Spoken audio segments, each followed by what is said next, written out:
Good evening, civilians. The Night Watch has arrived to keep vigil and protect you from what lurks in the dark. Welcome to Session 1 of our Hunter the Vigil 2E story, Cold Cases, Forsaken Spaces. Join us as the cell comes together with some unlikely allies to solve old mysteries and try to stay alive for just a few more nights. I am Tyler, Eldritch Echoes Online, and I will be your storyteller for this terrifying tale. We are Vorpal Tales. We have a variety of both terrifying tales and awesome adventures we play here and on our channel almost every day of the week. Our cast full of hunters and one lost changeling are here. Minus one, so I'm going to let them introduce themselves. Tell us who you are, how people can find you online, who you're playing tonight, starting with Sean. Hi, I'm at Space Lord PJs on the internet. You can find me at Space Lord PJs or at Cartoon.Ninja. I am playing Macintosh McGuire, a rugged aging hunter looking to retire. Ever. Hi there. You can finally. It's new game jitters. I'm excited and I'm terrified, and my tongue decides that it doesn't know what it wants to do, and that's okay. But yeah, so I am Ever. Pronouns are they, them, and I will be playing the lost and then found and then helpful-ish changeling, Reese. And you can find me on the interwebs as at changeling ever. Devin. You can find me online at Sorta Sullied. I'm Devin, and I will be playing your psychic Psyduck, but real name Kyle. Daddy. Yes, it's really called Psyduck. My name is Patty Shakes, Patrick, my actual name, but you can find me everywhere on the internet as Patty Shakes. I will be playing Dem Voodoo Spiritualist Baptiste Fontaine. Practiced that all week, didn't you? I did, actually. I've been just watching the YouTube videos and recalling. My wife's family is all like diehard Cajun. They're straight out of Louisiana, so I've been practicing. Nice. Also, Voodoo Arcade, our friend Steve, who will be joining us at a later date, will be here, as you can see from the covered camera. We'll still talk about his character, though. Minus its name, because I don't know what that is. Okay. Now that you know who we are, shameless plug time. Please remember to follow the Onyx Path on Twitch. Go to Vorpal Tales on Twitch. Follow us. Like and subscribe on YouTube. Leave comments. When we aren't here on this channel, Upholding the Vigil, you can find us on Twitter, Instagram, Facebook, YouTube, and Twitch by looking up Vorpal Tales, all one word, and on our website, vorpaltales.com. Join our Discord, links on the website. Hang out, talk about horror and high adventure. Special thank you tonight to Onyx Path Publishing for always being awesome to people who play their games. To Astral Tabletop for providing the virtual tabletop we use to roll bones and play our soundtracks. Last but not least, at N8MIDD, my brother, for an endless list of custom Astral Tabletop character sheets, including tonight's. Now, with all of that out of the way, talk about hunting monsters. So, two of you have played this setting before, but you've never touched Chronicles of Darkness, correct, Patty? That is correct. Okay.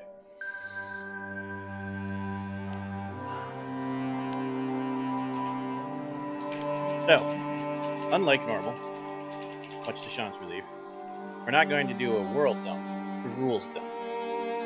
Because two of you have played this setting before, but not in 2 years, 3 years? It's been a long time. 3 years. Yeah.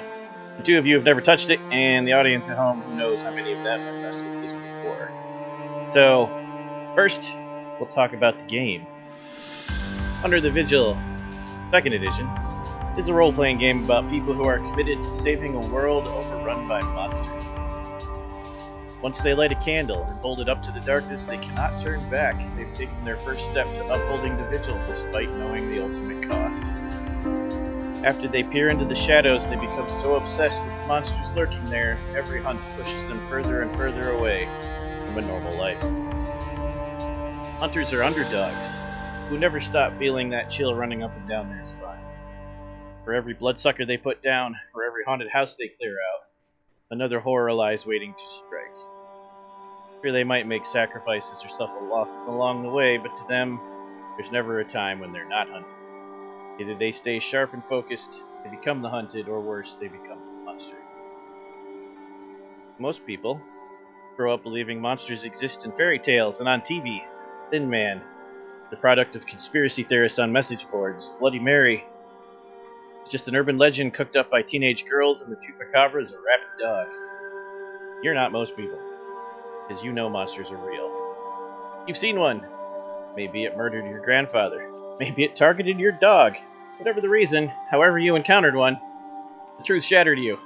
Instead of running away or hiding in a bunker, you've decided to do something. Chosen to heed the call of the Vigil and become a hunter. How? By finding similarly minded people who can fight alongside you. You know you're outmatched. You know you're outgunned, but you don't care because sometimes you'll lose. As long as you're breathing, you'll never stop fighting. And once you go down. Or at least, that's what the Vigil implores. Hunters see the shadows move in dark corners and recognize them for the monsters they are. Others force themselves to forget, choosing to bury their heads in the sand for a chance at sanity and comfort. Hunters can't look away, because when they do, someone dies.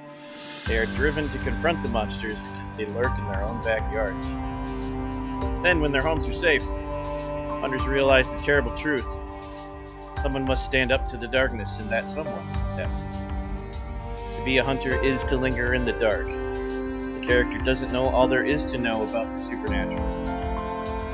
Even if the player does. Hunters know the unnatural things go bump at night aren't regulated to nightmares. Hunter cells understand they're real and those things can be hunted, provided they figure out how to track, capture. The strange and unknowable are mysteries for the cell to figure out. A hunter encountering one flesh-eating humanoid might assume they know exactly what's feeding on people, until another flesh-eater comes along with a new profile. When combined with mysterious and forsaken places, haunted houses, monsters' lairs, roadside shrines with statues that bleed, hunters have their hands full when piecing together what's happening in that area before they can move on to. An individual hunter is a single candle in the dark until they join forces with other hunters. Then they can really make a difference. Hunters gather together in groups called cells, compacts, and conspiracies, because with greater numbers comes greater effect. For a hunter, the cell is the lifeblood of successful work, the only real protection against darkness.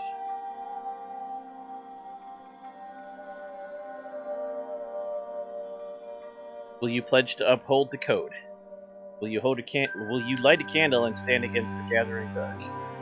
If you do, don't worry, the flame you hold is not the only fire that burns. You'll have help from your fellow cellmates, and together you may burn bright enough to hold the line. Keep the darkness from swallowing the world whole. That would be 3 of you. 3 characters are actually playing hunters in this game. Sean, Patty, and Devin. We have 2 other people also playing who are not playing traditional hunters. Fill said story out. We'll touch on them briefly also.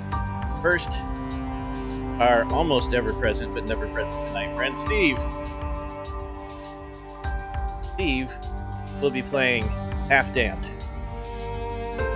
In this game, specifically, Vampire the Requiem is a game about personal horror and the choices one makes which lead to that horror. Sometimes the story is about the vampire, but all too often the story is about those the vampire leaves in their wake.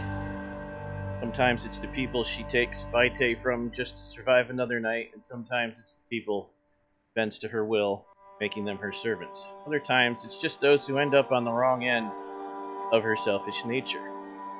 Touches people's lives, using them, making them fall in love with her, riling up their passions, and leaving them in the dust.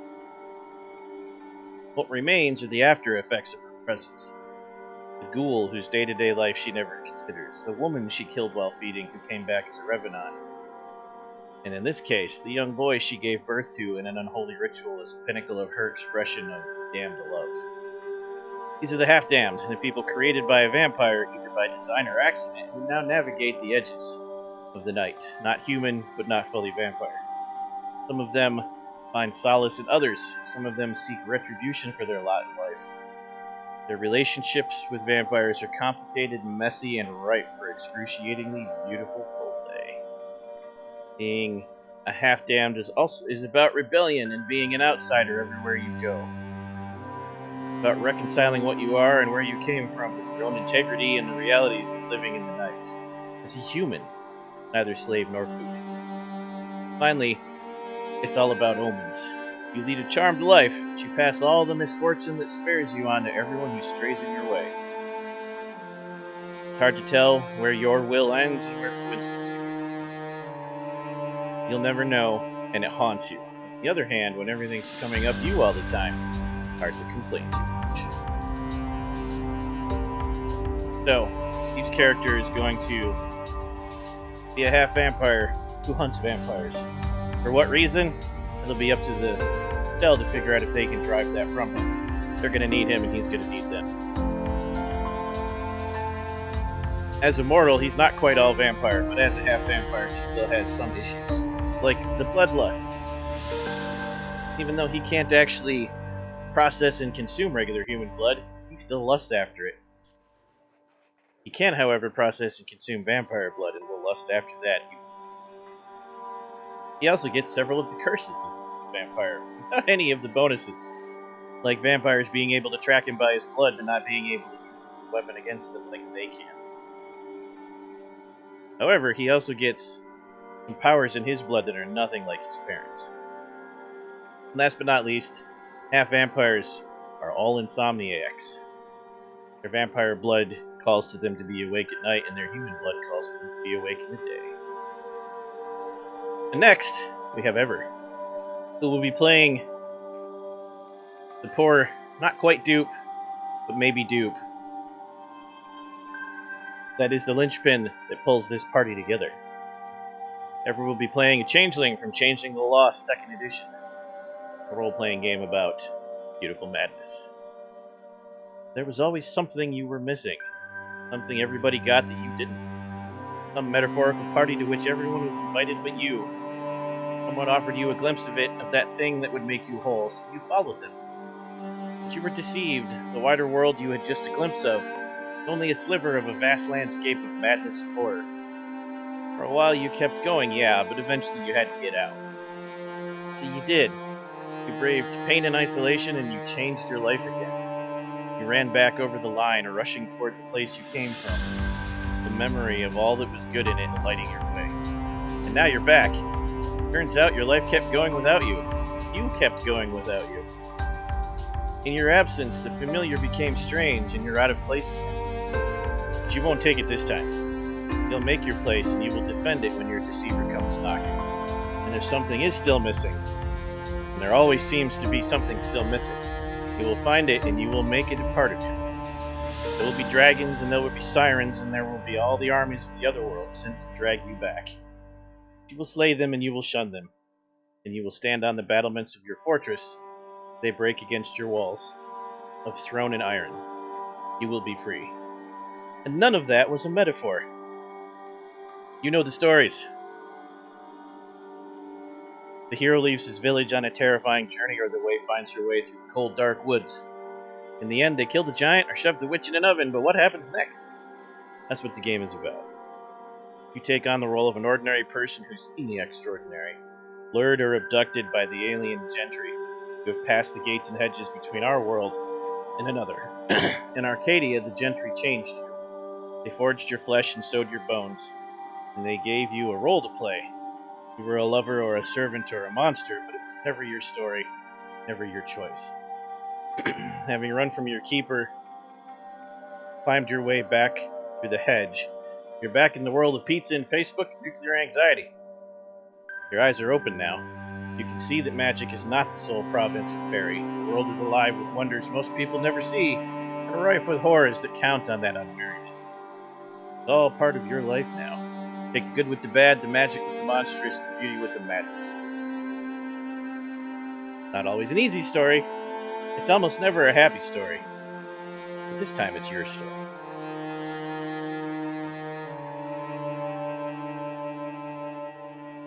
Okay. That was the fluff. Now let's talk about mechanics. Let's talk about how exciting rules are, right? It's the best. Woohoo! Tell me the limits on my make believe. Okay. So, first thing we're going to talk about is Hunter the Vigil. Typically,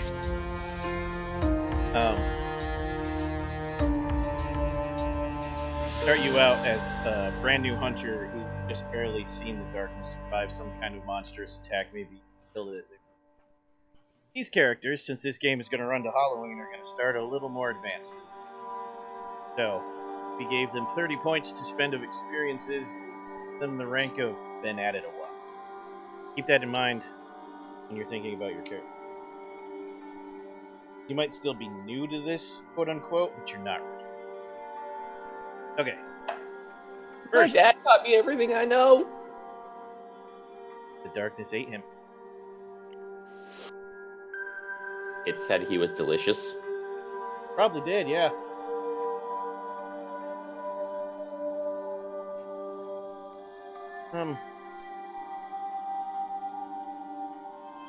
I was checking your real quick over here. Actually, okay. Character advancement. Unlike our other games, this game uses a different system for gaining experience. You have to earn beats to level up. You advance by earning these beats in a variety of ways. You will see on your character sheets there's a spot. Every 5 beats is 1 experience. Experience is what you spend to buy things to learn. A beat is a measurable moment of drama that reflects how your character has grown in some way or gets terribly screwed in some way. Often, I the thought beat they is are purple earned. vegetables. Often, the beat is earned after a character fulfills aspirations. This game does still use aspirations. You should always have 1 long-term and 2 short-term at all times. You'll get to your starting ones in a while. Like I said, when you earn 5 beats, they're converted to 1 experience. You spend experiences to acquire or increase traits. Earning beats. You gain beats when any one of the following occurs. Pay attention. I won't remind you, and it'll be your job to push yourself to get more. Every time you fulfill an aspiration, take a beat. At the end of a session, take a beat. Once per scene, when resolving a condition, any kind, take a beat. Some conditions provide beats for actions other than resolving them, in which case, take the beat every time the condition says you can, no more than once per scene. If you're not sure if a scene changed, you can always just ask, and I'll tell you, but it'll usually be pretty obvious. Anytime you fail a roll, you can choose to make it a dramatic failure and take a beat. This does not apply to rolls when you're risking willpower, which we'll get to later. If your character surrenders during a fight, take a beat. If you succeed in a roll that risks willpower when you're not using Hunter Cell tactics, take a beat. If your character takes damage in 1 of her 3 far right health boxes, take a beat for each box. The closer you get to death, the more experience you get. Anytime you risk a breaking point, whether you actually fail the breaking point roll or not, take a beat. Also, anytime I decide to give you 1 because something cool happened. You can only receive 1 beat from any of those criteria per scene, but you could receive 1 each in the same scene. Questions? Can you make a cheat sheet for us later? That? Oh, hey, look at that. Group beats. Hunters do not work alone. The cell functions almost as a single body. It means that when the members of a cell work together in a meaningful way, they learn and grow together and from one another. It reflects not only their growing experience with the Vigil, but their growing loyalty to each other. For those of you who are not hunters, you can still join in on group beats. The cell's high-risk, high-reward lifestyle, delving into dark mysteries and confronting terrifying foes, teaches them lessons ordinary people never learn. This is how you get group beats. Unlike how you normally earn beats, this is shared, which means when I say a group beat is rewarded, you all get 1 beat. You can get these beats whenever you fulfill the following criteria. but only when you're confronting the supernatural directly in some way. It doesn't have to be a fight. You have to directly be confronting the supernatural. You can't get group beats at McDonald's unless there's a monster in the McDonald's and you're talking to it. So, like, investigating a monster by following it back to its lair is a confrontation. Researching it at a library or examining a crime scene is not. Likewise, chatting with a vampire ally who isn't currently endangering any of you does not count. An intense negotiation or exchange of threats with the same vampire does. Get it? Questions? Okay. Whenever 2 or more members of the group experience a breaking point during any scene, instead of your normal individual beat, everyone gets a beat. Whenever the cell successfully performs a tactic, everybody gets a beat. More on tactics later. Whenever more than one member of the cell fulfills or makes significant headway toward an aspiration directly related to the vigil, monster hunting, everyone gets a beat. Whenever the cell destroys a monster or otherwise renders it permanently harmless to humanity, everyone gets a beat.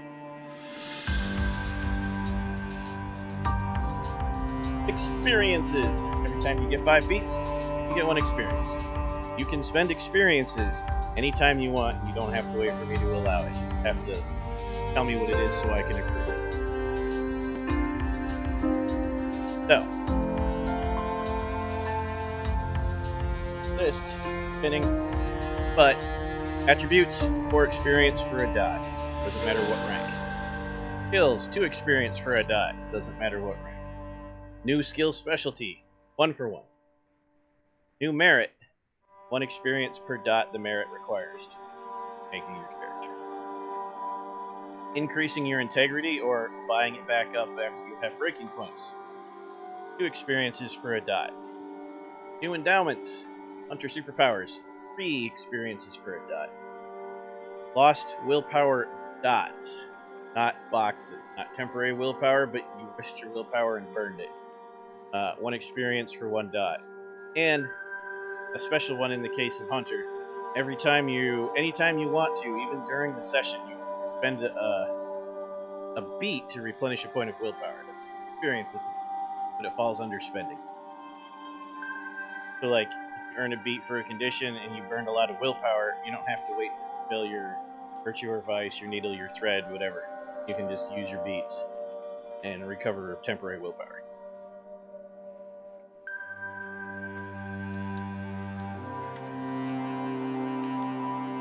Questions on that? So the way that works is you can tell me you're spending the beat to do it, and then I'll have you roll resolve plus composure with no modifiers, and you regain willpower equal to the successes rolled, up to your maximum, and even if the roll fails because you spent a beat, you still get 1. Alright, for the hunters, this is not for you, ever. Day jobs, because you all are mortals. You all have to have an actual job. Even at tier 3 conspiracies, which you are, they don't necessarily pay you a living. Especially not the ones you guys picked. So, choices are academic, business professional, criminal, detective, doctor, freelancer, journalist, mechanic of any kind, occultist, religious leader, scientist, or laborer. Pick your poison, put it in your sheet. There should be a spot for it at the top.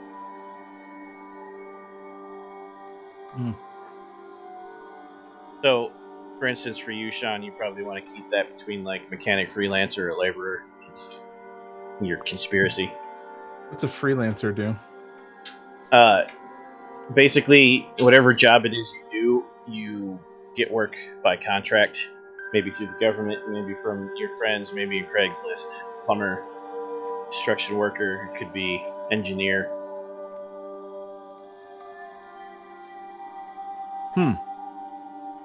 Probably doesn't apply to a guy who's part of a union, but it could. We could make it work.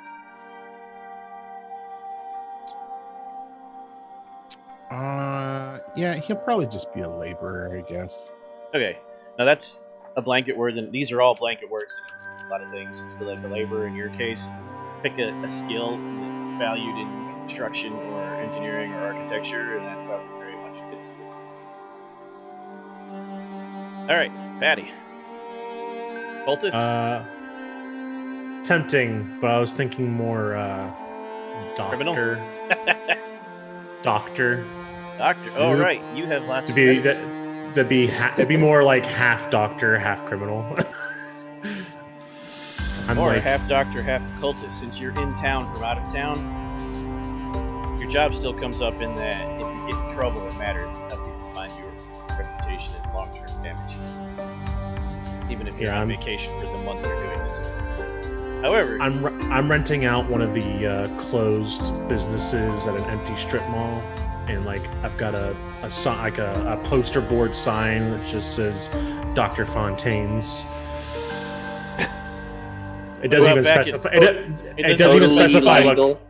It doesn't even specify what kind of medicine I do. It just says Dr. Fontaine's. About back home in New Orleans, do you actually have like a clinic where you also sell holistic medicine? Oh, do tarot readings? Back home in the bayou. I got your remedies. Don't you worry now. Remedies? What he said. But yeah, so I did put doctor in quotation marks on mine. Table of Horrors, thank you for the raid. You guys are awesome. Woot woot. Woohoo. All right, Devin. What's your day job? What's your Can I be like a cultist / game designer? Sure. Make weird ass games based off Pokemon.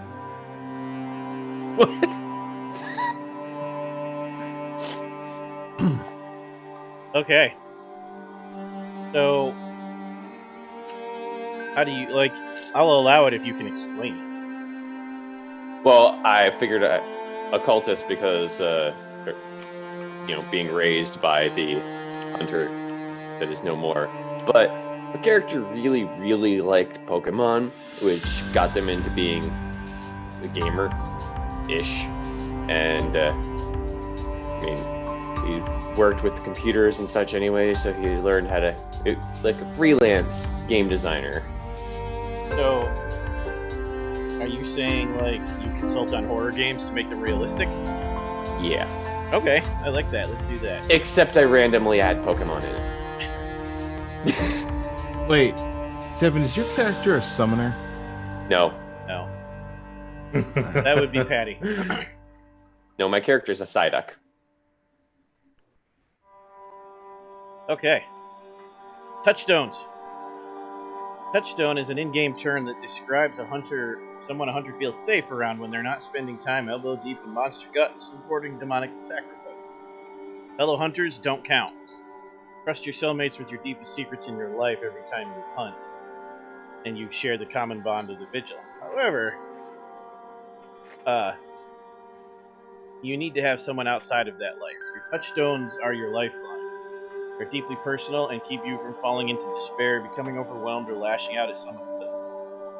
Mechanically speaking, also, before I jump into that, I should mention, these aren't just things you get to write down and forget about. They will affect the story. If you don't spend time with them, they fade away and break down. They can cause conflict and drama in your life, because you are people too, not just monster hunters. So, you all start with 1, and you'll notice that on the character sheet, there's space next to each level of your morality, your integrity, right? Whenever you're risking integrity because you saw something terrible or did something terrible, if you have a touchstone next to the level of the integrity you're making the roll at, you get a bonus. You deal with the horrible because you have that touchstone. Catch is, if you lose integrity, the touchstone is at a dot you no longer have, you can no longer get use of it, and you have to do role-playing work to reacquire that connection. You all start with 1 for free, which goes next to rank 7 of your thing. Come on, tell us about yours, because you picked one ahead of time. Yeah, so it started with a cat, because cats are awesome. And then Tyler's like, no, I can't. You can't do a cat, because that's lame, because Actually, you're no. lame. What I told him was, I'll allow a pet, but I'll probably kidnap it. He did. So I was like, fine. And Sprout must not be kidnapped. No, he would just fight his way out. So then I was like, well, this guy like is looking to retire, so he's looking to like find a place in the mountains to live. So there's this diner that he goes to every so often to sort of just like get away and recharge. And there's just like these people in the diner, like the person who runs it, the waitress and everything that he just kind of hangs out with. And they're like real people, you know? So he that's where he goes to sort of find peace. So it's the diner and the cat. Definitely the cat. It's got a little cat carrier that he takes him in. It's like one of those ones with the backpack and the bubble, so the cat can like look out, and he just sits it down there next to him at the diner. And when you're on assignment, they babysit for you. Right, exactly. Yeah. Okay. Evan, you still need this particular touchstone. What are we doing for you? Can't do your dad, because he got murdered. Oh yeah, no, I was figuring it'd be one of his relations, like his sister, who just knows he does something and he died some weird way, and I don't want to know because he didn't want to tell me, and I wasn't gonna ask. That's another thing to bring up. Hunter cells and compact conspiracies argue viciously on how much the civilian should or should not know. It is absolutely up to you if your touchstones know the truth. They could even be people you've saved. So if you don't want them to know, we can do that. But if you want them to know, you don't have to go out of your way to make them not know. In this instance, she knows. It's just I know. That's as far as I want to know. Because weird, freaky shit, not my cup of tea. Okay, put that down on Resolve 7. Patty. My touchstone would be Madonna Evangeline. I saved her from a bit of dark juju, and Okay. I keep her around because she has the face of one of the lowers I summoned. So I worry there might be something else there.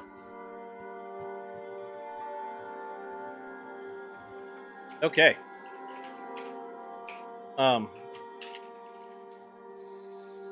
Now, as for you, touchstones aren't exactly the same for you. You don't need to have a touchstone like that they do. Yours is more built into your other stuff. However, you do still have a family. And we will tell everyone what that was about, and that's part of the story. Okay, so the mechanics are this. Whenever you need to make a breaking point roll, if the touchstone is next to your current level of morality, you get plus 2 dice to the roll, or plus 3 if in the future you use XP to buy more touchstones and play it up, you met them or added them, then you can have 2 or more touchstones on a line to get 3 extra.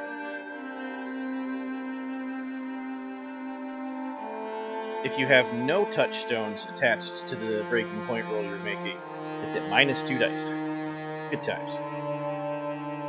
Okay. Since we're looking at integrity, let's talk about integrity. This, of course, a stat and can break when terrible things happen. It breaks like all World and Chronicles of Darkness. Integrity is your alignment, but not really. You have integrity just like every other mortal, but the unnatural stresses to which you're constantly exposed affect you more deeply than anything most people ever see or do. Someone who hunts monsters has a choice. Let it change you or lose all ability to cope. Those who succumb too much to losing ability to cope can no longer function in society. Those who let it fundamentally change them too much become something else altogether. Might even become a monster. So, characters with an integrity of 7 to 10, your starting level, see yourselves in more or less the same way you always have. Vigil's a major part of your life now. You can see beyond it. to other things, your relationships, your future, whatever. You can draw a clear line between yourselves and the monsters. Middling integrity 4 to 6 have fully internalized the hunt, reacting more instinctively to perceived threats. They tend more to be more paranoid and are more prone to violence or Machiavellian behavior. They wonder whether their actions are justified while the code pushes them anyway, or they double down on their lifestyles and become. At this level of integrity, you will gain the vigilant condition. I will hand like a thing to you, explains how it works, beats and how it slows you down. Low integrity is really bad. We won't do that unless he actually drops to you. Very bad. Forever, it's vastly different. So, as you know, Ever, with a quick description for the audience, changelings have a sliding scale of how boringly normal are they, how wildly insane are they. It's always tipping back and forth. Constant battle between glamour and magic, and banality and normal life. Fall too far to one, lose your power. Fall too far to the other, go insane.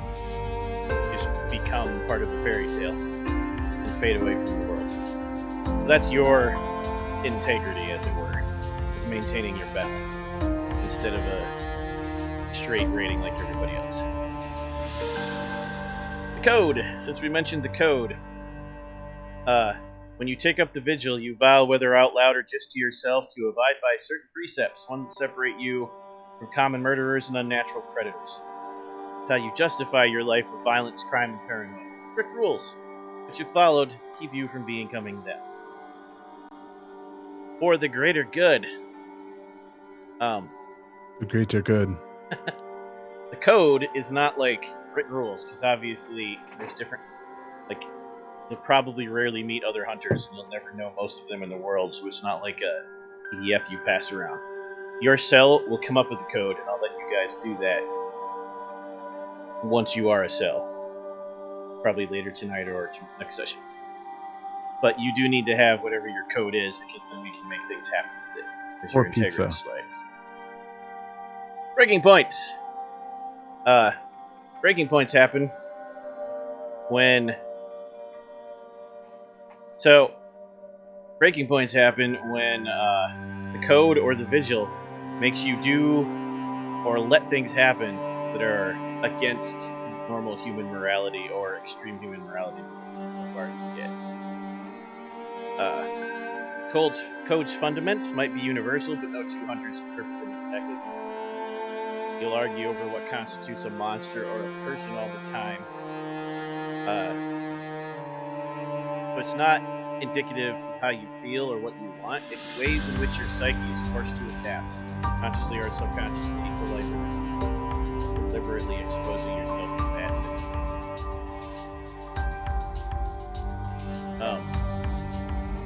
From an out-of-character perspective, code breaking points consider any creature that wields dread powers or noumena, as long as you know it's a monster, as well as slashers, which are humans who have become so evil they're kind of a monster, like Michael Myers. If you either have to hurt someone innocent, defeat the monster, or if you let someone innocent be hurt to defeat the monster, that would be a breaking point. That's one example. Not helping someone survive or otherwise escape a monster that you are aware of and can do something about.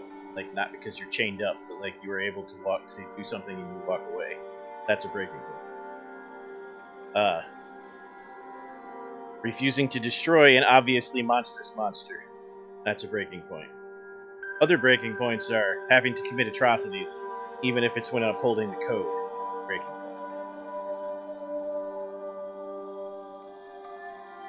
Sometimes, depending on how high your morality goes, other breaking points could even be stuff like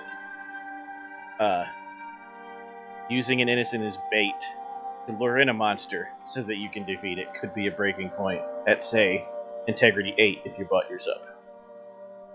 There are many other examples, but that's a good description of how it works. Do you have any questions about that? Just be a hero. Yeah. If you do suffer a breaking point, which will happen, you all will, You take a beat and roll Resolve plus Composure with a modifier based on lots of things. So, but you'll never exceed +5 or -5 to any roll anytime ever for any reason. So, like, if you do let a person get killed while you're defeating the monster, but you were doing a deliberate act of significant personal sacrifice, you would get like a +3 to the roll. Or if like you're acting in defense of another person's cell, you get like a +2 to a roll. You know, if you're like fulfilling your vice when you're letting that innocent get hurt, you get -1 to the roll. Stuff like that. Like Patty said, be a hero. Won't come up as often, but it will vastly increase the likelihood of you not making it to the end. It is fair to say, Sean, that your character, being the grizzled old hunter, has had several breaking points and recovered from. You don't survive as a hunter without compromise.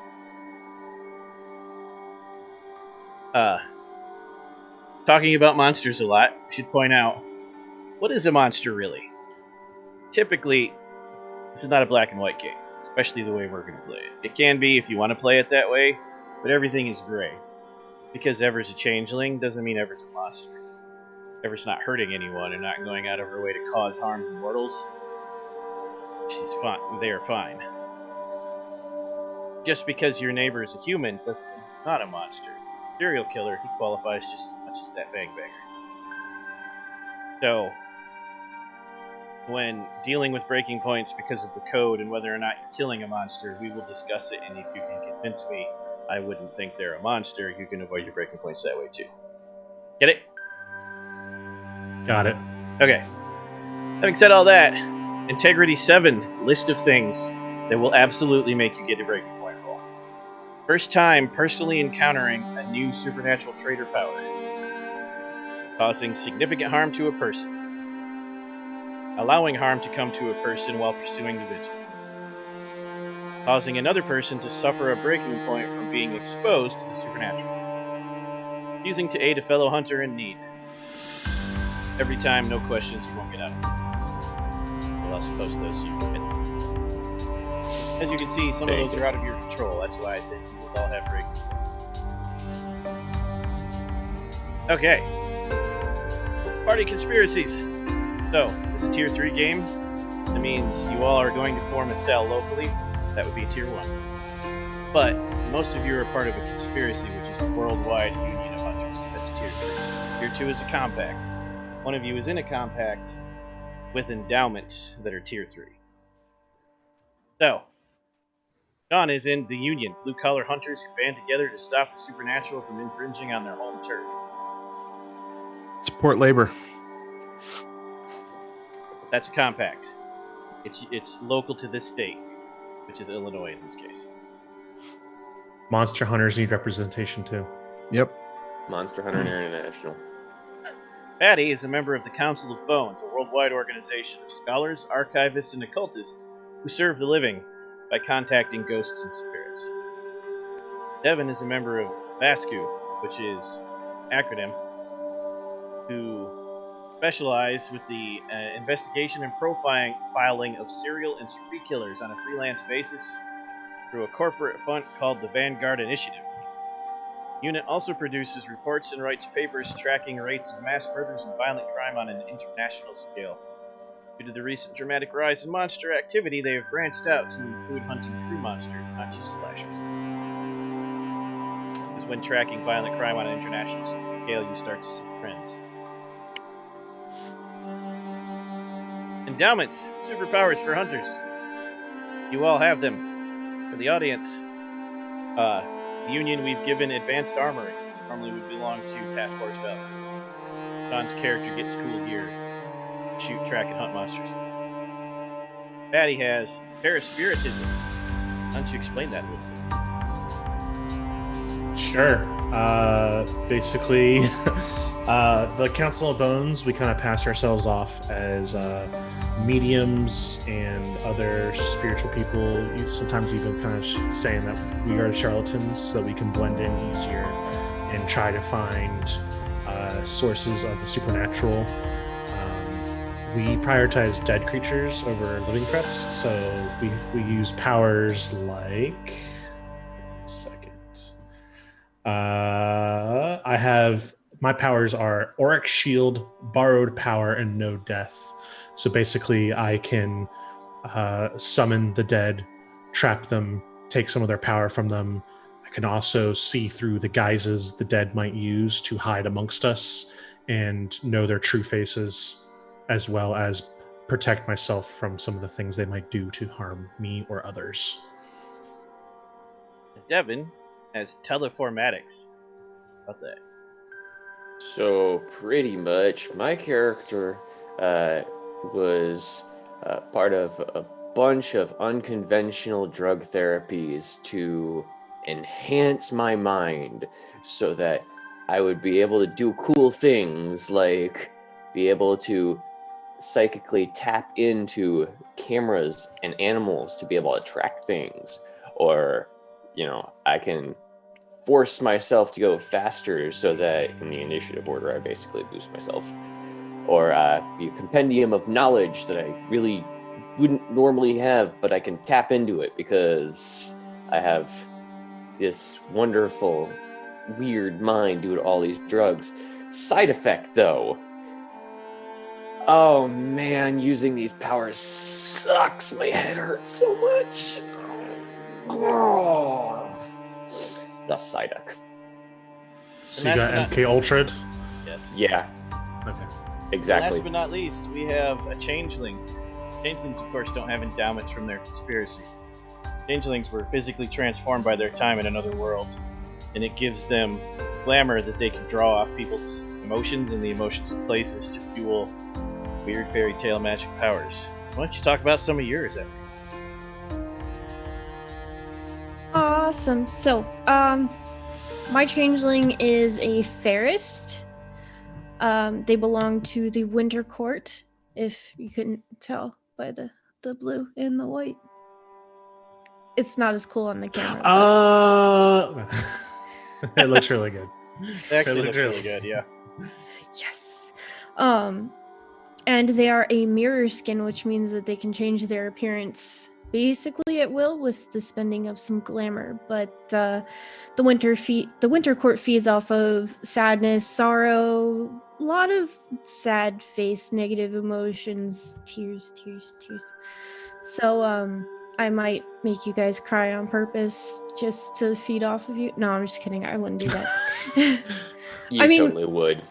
So you're gonna manipulate the shit out of us. Okay, cool. Yeah. Just a little bit. I'm gonna need a lot of F's in chat.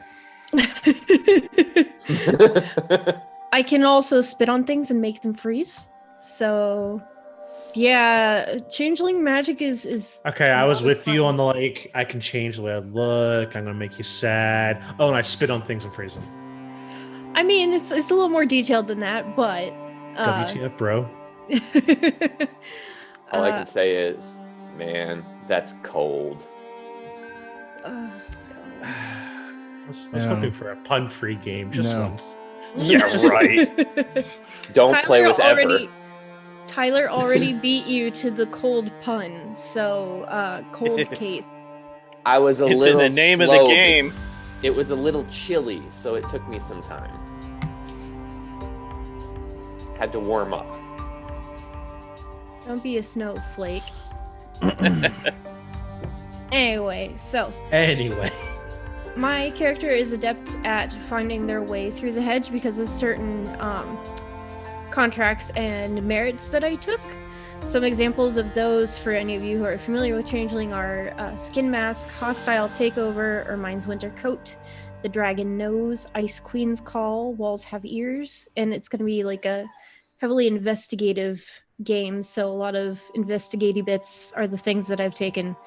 Merits Defensive Dreamscaping, which is pretty cool, Gentrified Bearing, Glamour Fasting, which means that I can last longer than a traditional changeling when I run out of glamour. So, like a vampire needs blood, changelings need glamour. Many Mask and Danger Sense, so basically you can't sneak up on me, I got this. Are you basically like if David Bowie was a playable race? Oh my god. Yes. That's I didn't really think amazing. about that, but yes. You just need like a shit ton of glamour all the time. Yes. Oh my god, yay. David That Bowie makes is me a happy. changeling. Yes. Well, Goblin I King. mean- Confirmed. Yeah, Goblin King, Jareth, so Right. He's not dead. He's just off in the fairy world, getting He's more just still in glamour. the hedge. exactly. He's in the Didn't hedge. die, he just went home. Precisely. Well, now I'm happy about that. Okay. So for those who don't know, the hedge is between our world and the fairy world, which is called Arcadia. It's really hard to get all the way to the fairy world, and for the true fae to get all the way to ours, or get lost in the hedge. Or the thorns tear you apart, literally, and figuratively, at the same time. Don't go there. That's what we're talking about. Alright, dice. Like all the other Onyx Path games, 10-sided die. Unlike World of Darkness, most of you have been on Mondays, playing Mage the Ascension. Instead of the difficulty sliding to reflect challenges, difficulty is always 8. But the number of dice in the pool and which dice explode slides to indicate the level of difficulty. So, if you roll a 10, it explodes, becomes 10 again. Sometimes you can roll 9 again, and 8 again for ultimate victory. And the number of dice in your pool always starts out as either an attribute plus an attribute, or an attribute plus a skill. Chronicles of Darkness leans pretty heavy on attributes, so unlike World of Darkness also, there'll be a lot of 2 attributes, not necessarily always an attribute. Skills tend to be more specific, you'll notice there's less of them. And a lot of non-specific things are attribute plus attribute. You either get a success when you roll, an exceptional success, failure, or a dramatic failure.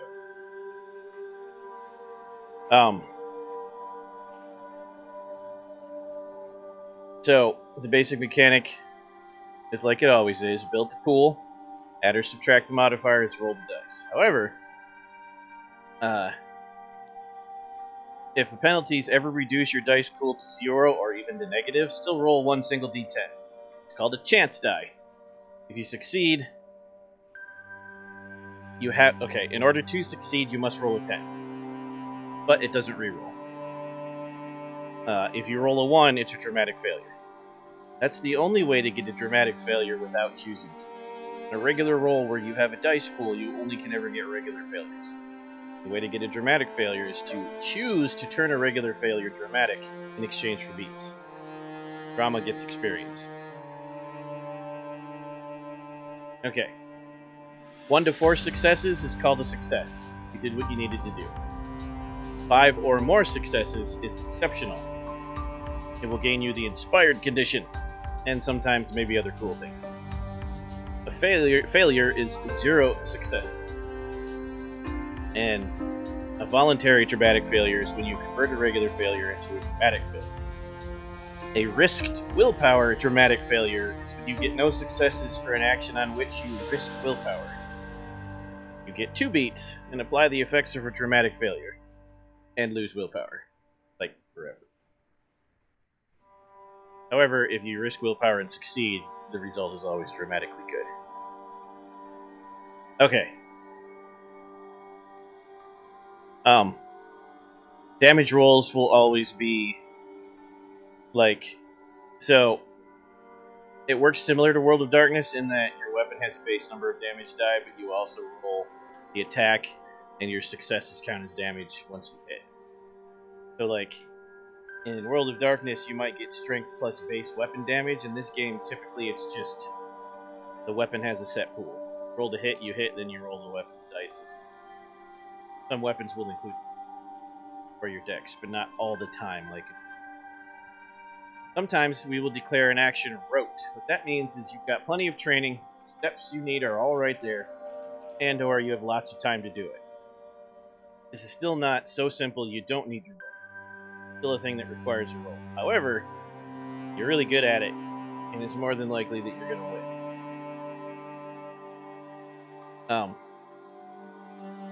When that happens, that means that any dice that is not an 8, a 9, or a 10, you roll once.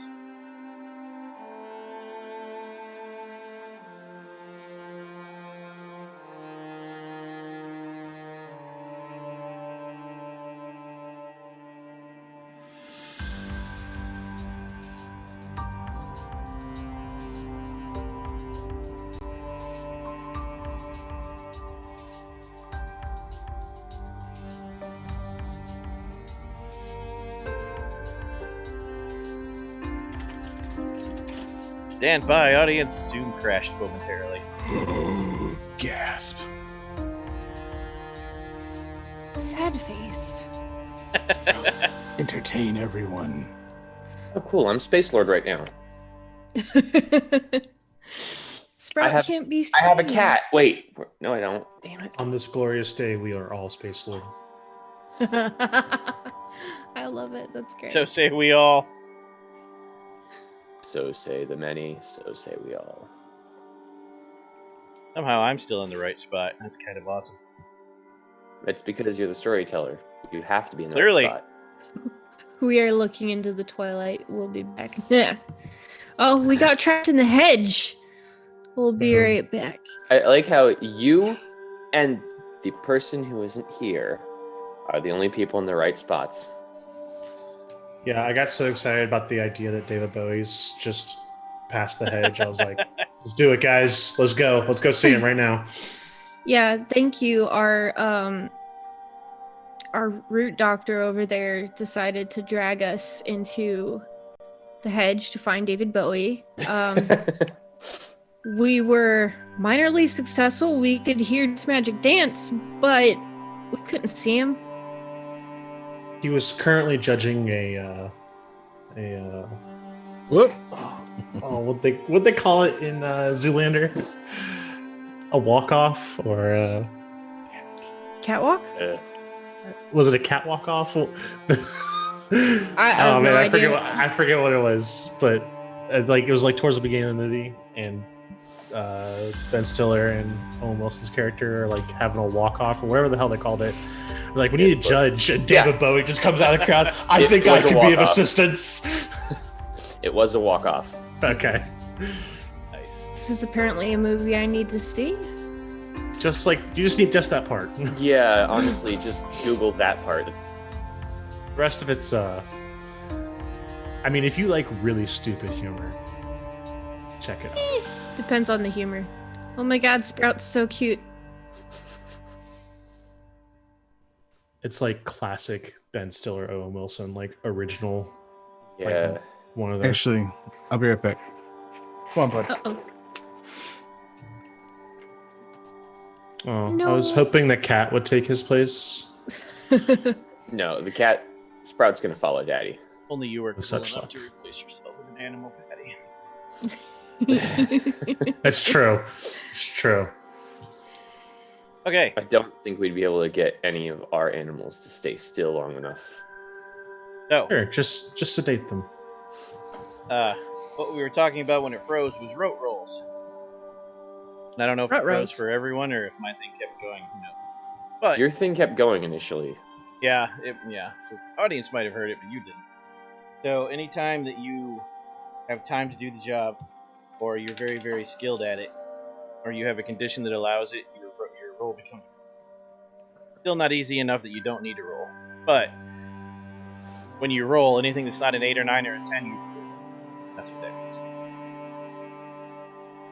Retrying. Sometimes you can, sometimes you can't. But no matter what, you'll have a penalty, which stacks. The more you try, the worse it gets. And of course, if it's a skill roll and you don't have any dots in the skill, you take this penalty on the fair sheet.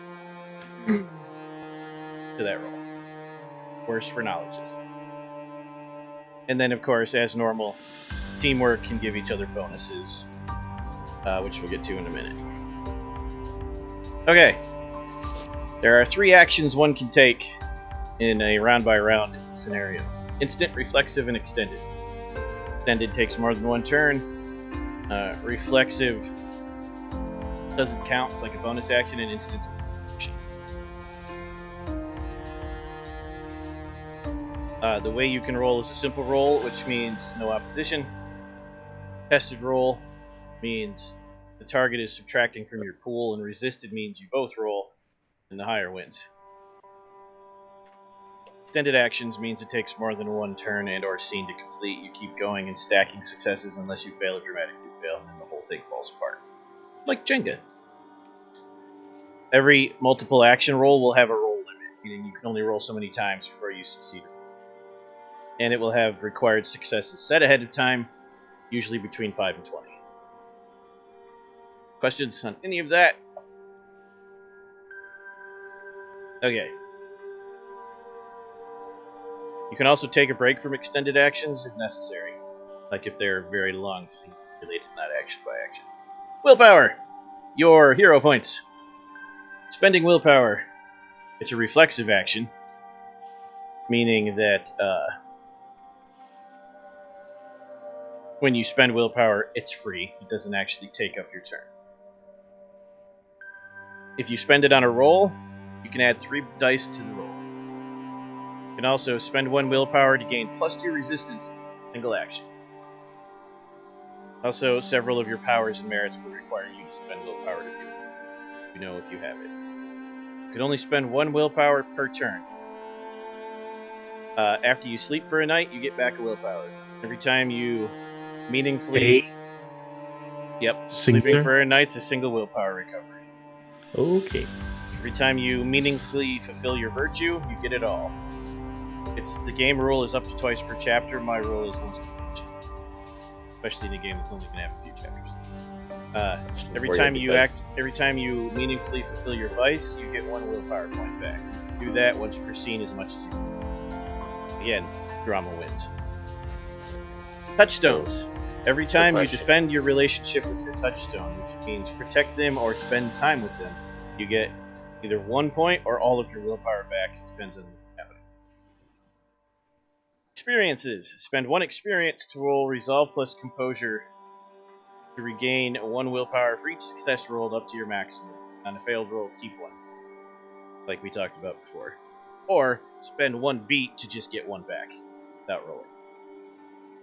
Risking willpower successfully. If you successfully risk your willpower, you regain the willpower you risked and an additional willpower. That's the main reason you would risk willpower instead of spending. Like you're dramatically low and you must succeed on this roll and you just need those extra 3 dice. You don't want to lose that last point, because then you become fatigued and exhausted and you get all the negative effects of not having willpower. You can risk it. If you win, keep the 1 in, get 1 back. Lose if things get real. Here are the things that you can never do when risking willpower. Perception-based actions and actions to investigate possible monster involvement, unless it's a tactic, which you'll know what those are. They're very specific. Avoiding ambush, resisting toxins or fatigue, or other actions preserve your own safety at the expense of the hunt. However, protective actions on behalf of other people do count. Activating your endowments. You spend those, you don't get to not spend. Activating your supernatural powers. You spend those, you don't get to do that. That's it. So, question for willpower regaining. Just because mine's a thing where it says every time I damage, I get it back. So I can get that every turn? Once per scene, not once per turn. Okay. But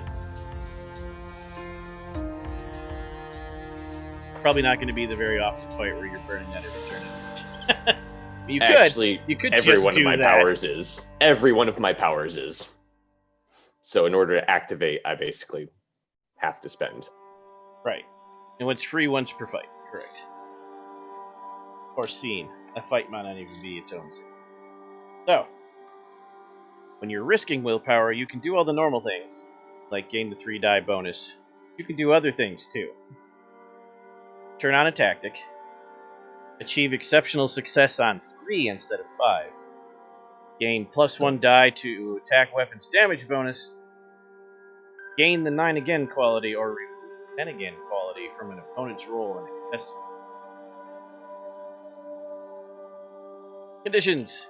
Conditions are going to come up a lot. They will all have specific mechanics.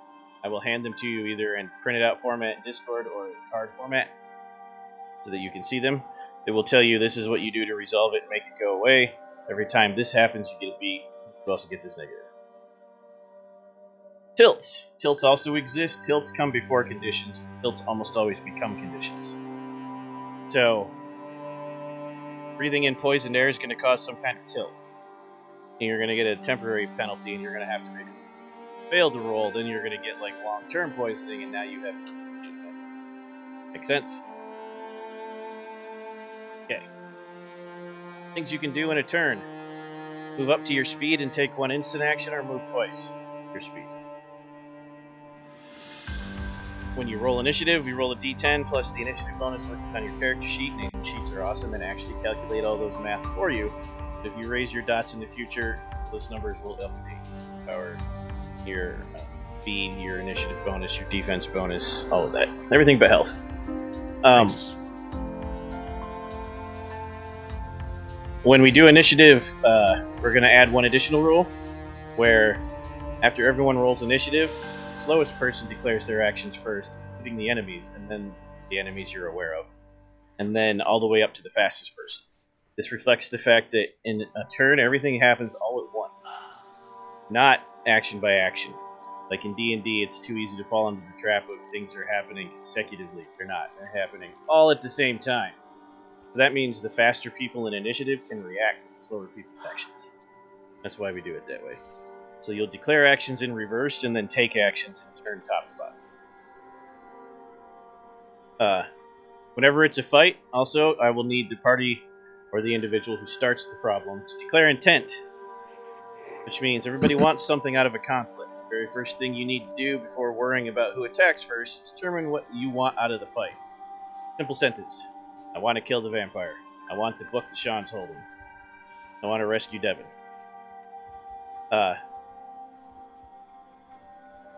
If your intent does not include causing harm and your character ends up killing someone, you will lose willpower.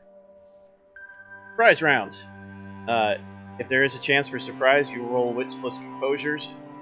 Possibly contested, possibly against a static number. If you win, you're not surprised. Fail, you are surprised. If you are surprised, you cannot apply your defense or take an action until the second turn. Questions on all of that? It's all pretty basic. Defense. Your defense number is a mitigation of damage. So like a lot of games, it's not a number to roll against, it subtracts from your target's roll. Usually straight from damage, not the 2-hit chance. To avoid getting hit, choose to take dodge as an action. Multiple hazards. In each action scene, every time you resist, your defense loses a point until it runs out. At the beginning of the next turn, it resets to 4. You can choose not to resist against defense. Like, you don't have to defend against every attack. Questions? Chronicles of Darkness has down and dirty combat. It's the kind of fight where it's not really important. It's basically a lot of mooks. So, your rolls are going to be more basic and your results are going to be more amazing. So, like, Patty rolls dexterity plus firearms, and he succeeds, I'm going to say, yeah, that guy's dead. Didn't have to roll damage. It's also how mooks are handled in a regular fight. In a down and dirty fight, everyone works that way. In a regular fight, mooks work that way, but not important NPCs. Also, in a down and dirty fight, if you get an exceptional success, you gain willpower. Injury and healing. Bashing damage, you can recover 1 point every 15 minutes, point by point. Lethal damage takes 2 days, and aggravated damage takes weeks. You can increase that with long-term care with someone with medicine or first aid. If you have more than one kind of damage, start on the right, work your way left. Rightmost damage goes away first. Every dot has to follow its own time increment. That means you have bashing, lethal, bashing. Your first box is bashing, second's lethal, third's bashing. You'll heal that third bashing first in 15 minutes. Then you'll heal that lethal for 2 days. Then you'll heal that last bashing 15 minutes later at those 2 days as well. They must go in order, and you can't reduce earlier ones even if they're less damaging until later ones. Interesting. Yeah. On the character sheet, you'll notice there's a lot of boxes. Left to right, top to bottom, depending on which sheet we're using. Bashing is always first, lethal is always second, activated is always third. Farther away from your health is lethal and activated. That way you can keep track. Upgrading damage. If you have bashing damage but no empty health boxes left, and you get hit again, you don't automatically get knocked out unless the bad guy is trying to knock you out. Your bashing will then start upgrading. And then your lethal will start upgrading to aggravated. And then you'll die. you can see the penalties next to your health. In the third to last health box, -1 to everything except stamina to stay conscious. -2 at second to last, and -3 at the last box. Questions?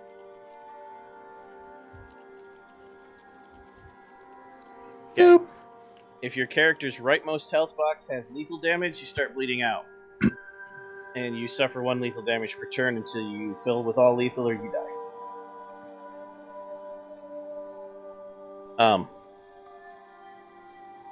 Yeah. 1 week to recover a point of aggravation. So, 15 minutes, 2 days, 1 week, or do medicine checks. I usually... So, if you have medical care, the doctor rolls Dex plus medicine with a 1-minute interval for emergency treatment, or intelligence plus medicine for 1 hour interval for long term. Emergency care, you must get a number of successes equal to total damage. Succeed, you immediately heal a bashing. So, useful, but not great if you got shot. Long-term care, successful treatment roll, downgrades aggravated to lethal, or lethal to bashing. But you have to get 10 successes per aggravated wound, or 5 successes per wound. The limits of long-term care is the leftmost injury has to be healed first, and you can only do 1 roll per day. Questions, doctors? Okay. I'm gonna try.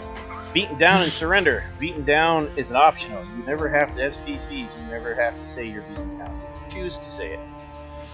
If you choose... So every time you take more than your stamina in bashing damage, or any lethal damage, you can say, I want to be beaten down. Take a beat, like down till. Surrender is the same. At any time during a fight, surrender and give the attacker what they want if you're not the attacker. You will regain a point of willpower and take a beating. Again, drama gets experience. Now, you can surrender in the fight, and your party can keep fighting, but you're out of that fight. Social maneuvering. We touched on this with a couple of you a little bit. It's a little bit different. Chronicles of Darkness. Whenever you want to do a specific thing to a specific person socially, we specifically set out the intent as a 1-sentence description. And then I tell you how many doors you need to get through with your target to win. The subject starts with doors equal to resolve or composure, whatever's lower for them. And then they can go up if they have a bad impression of you, which I have a chart for that, or if you're like trying to convince them while you punch them or burn their house down. Intimidation. If the impression is too hostile, you might not be able to. And then you start rolling. Either it's always extended roll to do this. At each interval, you make a roll. Any of you that are involved in the social interaction, and then we role play it out. The roll might change at every interval depending on how the conversation progresses. You could go from asking someone for a date to drinks to being back at the hotel room. The roles involved will change, but you're still after the same goal. Remove all the doors. If you succeed on the roll, the door goes away. You keep going until you get through all the doors. Regular success, 1 door. Exceptional success, 2 doors. Failure, no doors, and a penalty to future rolls. Dramatic failure, yeah, that the drink is through. Questions? You can also force doors when you don't have time for all of this moozing and sweet talk. High risk, high reward. Single roll, all or nothing. Also, you have to role play it properly. Threats, drugs, intimidation, blackmail, whatever. It's always heavy-handed. And of course, that has long-term consequences for that reason. And since we're talking about social maneuvering, a note on consent. You can never social maneuver PCs. You can never remove the help me out with the word here. I've been talking a lot.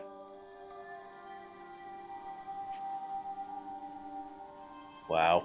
What type of The NPC? stuff and things. The free will of a player, there's a word for that. Free will? Sentience? of No. player? Agency. You can never forcibly Oh. remove the free agency agency. of a PC. So these kinds of social maneuvering things are only PC. Investigation. This is a game with lots of investigation. There are never any hard answers. Also, never any binary rolls. Which means, I rolled my dice. Tell me the answer. You will always be collecting clues. Clues are a currency. You make rolls no matter what kind of investigation you're doing, and I tell you, you get a clue. The clue might not be me saying vampires are allergic to sunlight. It might be me saying, you now know you have to go talk to this guy and tell him you have a clue. Go talk to that guy and tell him you have a clue, and now you've opened a new door to the story. Sometimes it's not me telling you information, it's me giving you currency, like in a board game. Make sense? Sure. Okay. Investigations work like everything else. Declare intent in a sentence, roll dice, determine intervals, go till succeed or failure. Teamwork! When using teamwork, following steps must occur in order. Declare your intent in the sentence. The primary actor assembles the dice pool. Secondary actors assemble their dice pools to match the primary. Secondary rolls first. Primary rolls second. Secondary actors' roll results are then added or subtracted from the primary's rolls. Primary then determines success or failure. Question? You only added the subtracting part because of me, didn't you? These are all straight out of the Hunter the Vigil 2E Kickstarter preview. No, I was meaning just saying that part. Yes. Because I'm the only one that's gonna muck it up.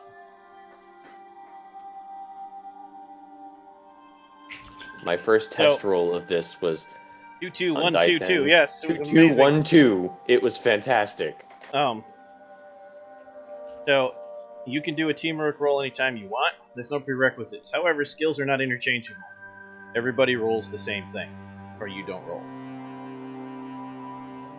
Tactics. Tactics are things only hunters can use. But Steve will qualify because he kills monsters. So, Ever cannot help you do tactics. Mostly the three of you. Tactics can be purchased with experience, and since you're seasoned hunters, you're not a sell yet, but you're going to be real quick. You get to start with 3 tactics that the 3 of you can fight over. Ever can defend things, they like to gel with your powers very well. You 3 get final say. To perform a tactic, the primary actor risks a willpower point. And then the group follows through following the instructions of the tactic, success or fail. You get all the benefits of risking willpower and all that. There must be at least 2 hunters. Sometimes the tactics will require more. I will mitigate it to the size of your party if all 3 of you are participating in a war. Unless it's, if I let you have the tactic, you only need 3. Okay.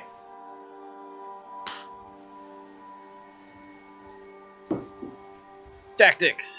Then we get to the doc. Let's get tactical. Page Tactical. 42. Okay. You get 1 social, 1 mental, and 1 physical to start. After that, you can pull your XPs and buy more if you want as a group. Up to you guys.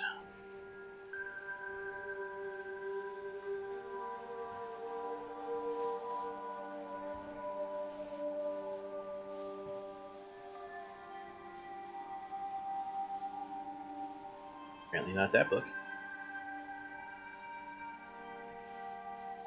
It's this one. Okay. Mental tactics. Number 1, bind ward. Spirits, ghosts, and demons. Primary actor must have occult 2. Secondary actors must have occult or crafts at 1 or higher. You must already know a weakness the creature has that can be used to bind or ward against it. If your info is wrong, the tactic will fail. You take 15 minutes to prepare the area, and then you roll. If you succeed, monsters bound within the confines of the area, or it cannot enter for a number of days. Cannot break it, or no matter what. Someone else could. Exceptional successes, extra day. Failure, it doesn't work. Dramatic failure, it disrupts you before you're done. Okay, that's one. Monster lore. This is, of course, looking up true facts about monsters. All actors must have 2+ in the relevant social merit, and you must choose a specific type of monster. It's extended role. If you succeed, for each successful roll, you learn one weakness of the monster that generally is possessed by that type of monster. One common dread power, or one other capability that kind of monster generally has. Or one piece of information about it, where it comes from and how it came to be. Not necessarily that specific one, but it is its kind. Failure, you don't get anything. Dramatic failure, not only is your info wrong, it's catastrophically wrong. So that one, I'll do the roll for you. Profiling, that's what it sounds like. It works just like lore. Sweep, that's sneaking into a monster's lair and sweeping and clearing as a team. Exactly what it sounds like. Which of those do you want? Sweep and clear, profile, lore, or...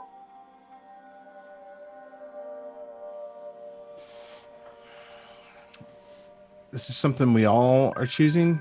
You 3 hunters, Yes. everyone but Ever. Because you all have to participate to use these. What's a ward do? What is that? The monster either can't enter or can't leave the warded area for 1 day per success roll.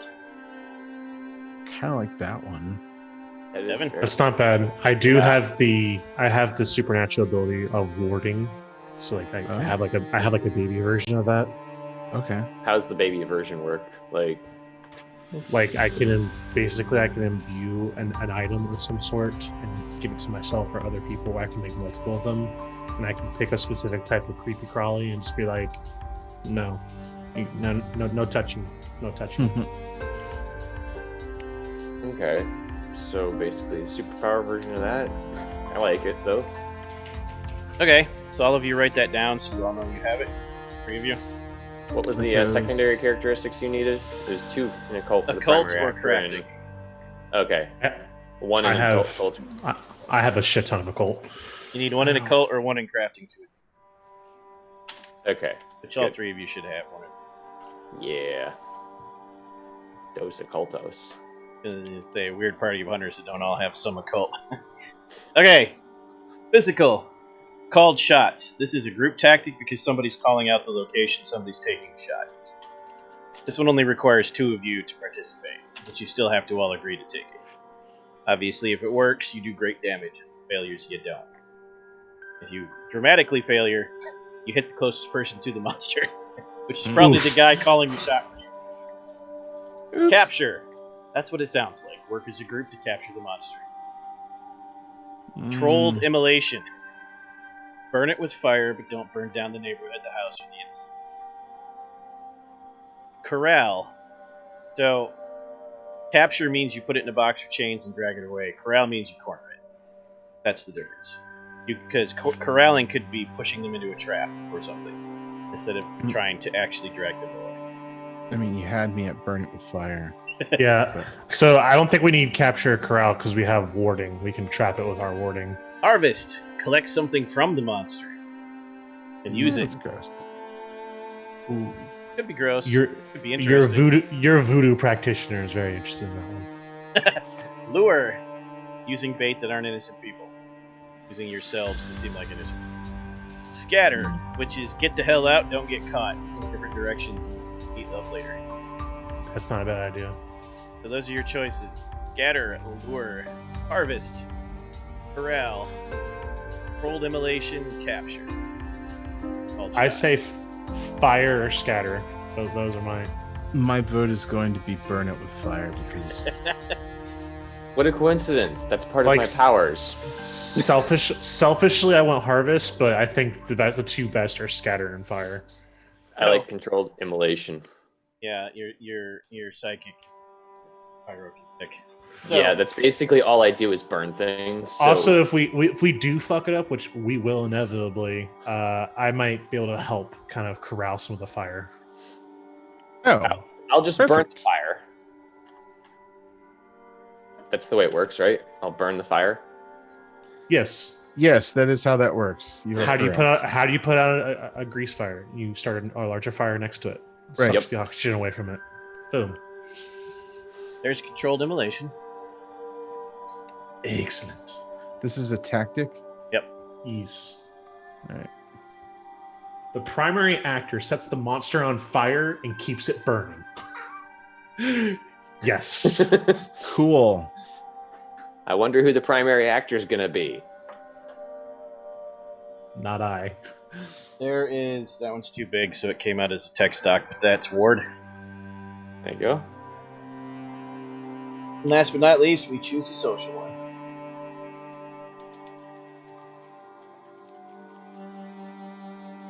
Did anyone take any face abilities or face skills? The character's not much of a face, but I do think I have persuasion. My face skills are empathy, persuasion, and subterfuge. Okay, I've got subterfuge, streetwise persuasion, and a little bit of empathy. Yeah, I got one in almost everything there, and there I have persuasion. Yep. Yawn. How dare you? Okay. Social tactics. Adrenaline rush. Work yourselves up into a frenzy to get the benefits of an adrenaline rush. You won't get knocked out if your health boxes fill up, and you can... Freeing mind. You can help each other escape negative mental effects. Free your mind. Expose. That's what it sounds like. Tell the world about that monster. Oh, okay. Hmm. I was thinking something different. Pick one of those three. Adrenaline rush, free the mind, expose. What's adrenaline rush again? We go berserker frenzy. Oh, Yeah, really? You don't take damage penalties, and you don't get knocked out when you fill up your health boxes until the adrenaline wears off. You're riling yourselves up. Yeah. I am a doctor. In addition to that, whatever the primary actor rolls as successes, you all get as a bonus to natural powers. For the scene. And then free your mind is literally just like break out of some mind control. Helping each other free from mind control or fear or anything that's mental. Yeah. Those False- powers false usually love, really suck. Blood bond for vampires, right? Unnatural memory loss, magic commands, possession. Big list. Kinda like all those that one. all those powers really suck to have against you. Yeah. It's like that's I the like- one you want. I like not being charm monstered. Yeah. I like that too.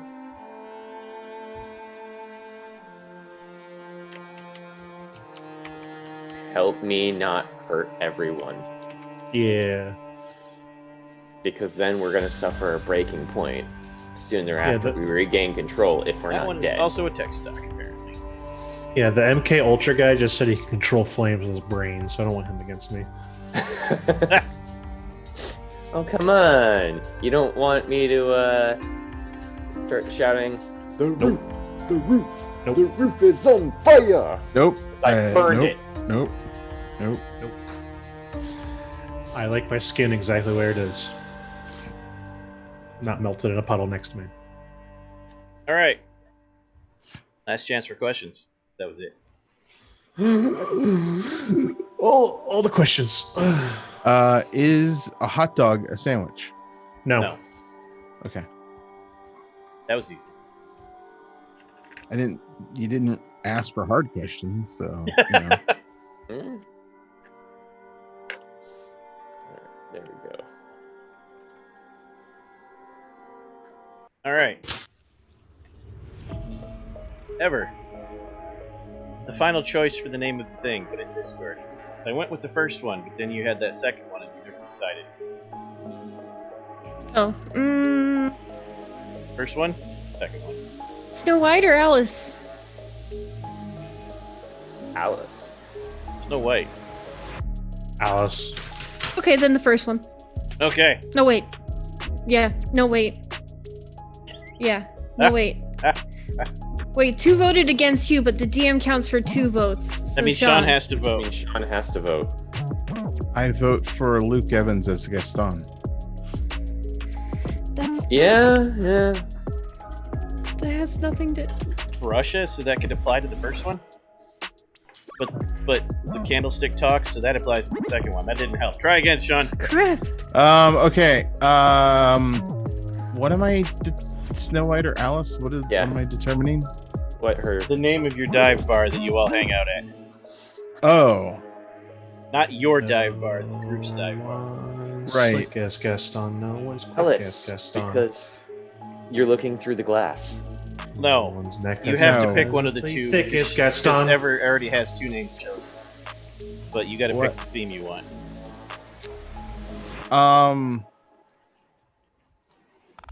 I would say Snow's White because Which one it is? we can There's no sell man in like town half as what is it? Wicked Orchard. Like our specialty is Wicked Orchard cider. Nice. So, Perfect, a pure paragon. lost Patty. Okay, That's so fine. I was going to start joining in, but he didn't get to those lines yet. cold cases. Forsaken spaces. It's fall. It's late September. Maybe mid-September. It's hard to tell. Time is a mystery in 2020. It's been a hell of a year. We're in what? March, right? The air is crisp. The nights are short. The leaves are falling. You all live in Chicago. G-Town. Complete with the trains running past your apartment. And the best hard rock in the world downtown. That's Currently- blues, man. Currently, you, well, right, before we do that, I need to set the names. Some of you I had them, but I didn't actually set them yet. On. Please give me your silly name again. Macintosh McGuire. Go.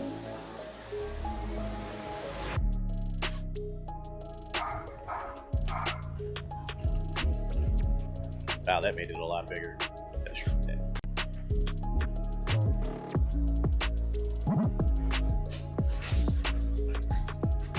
Devin.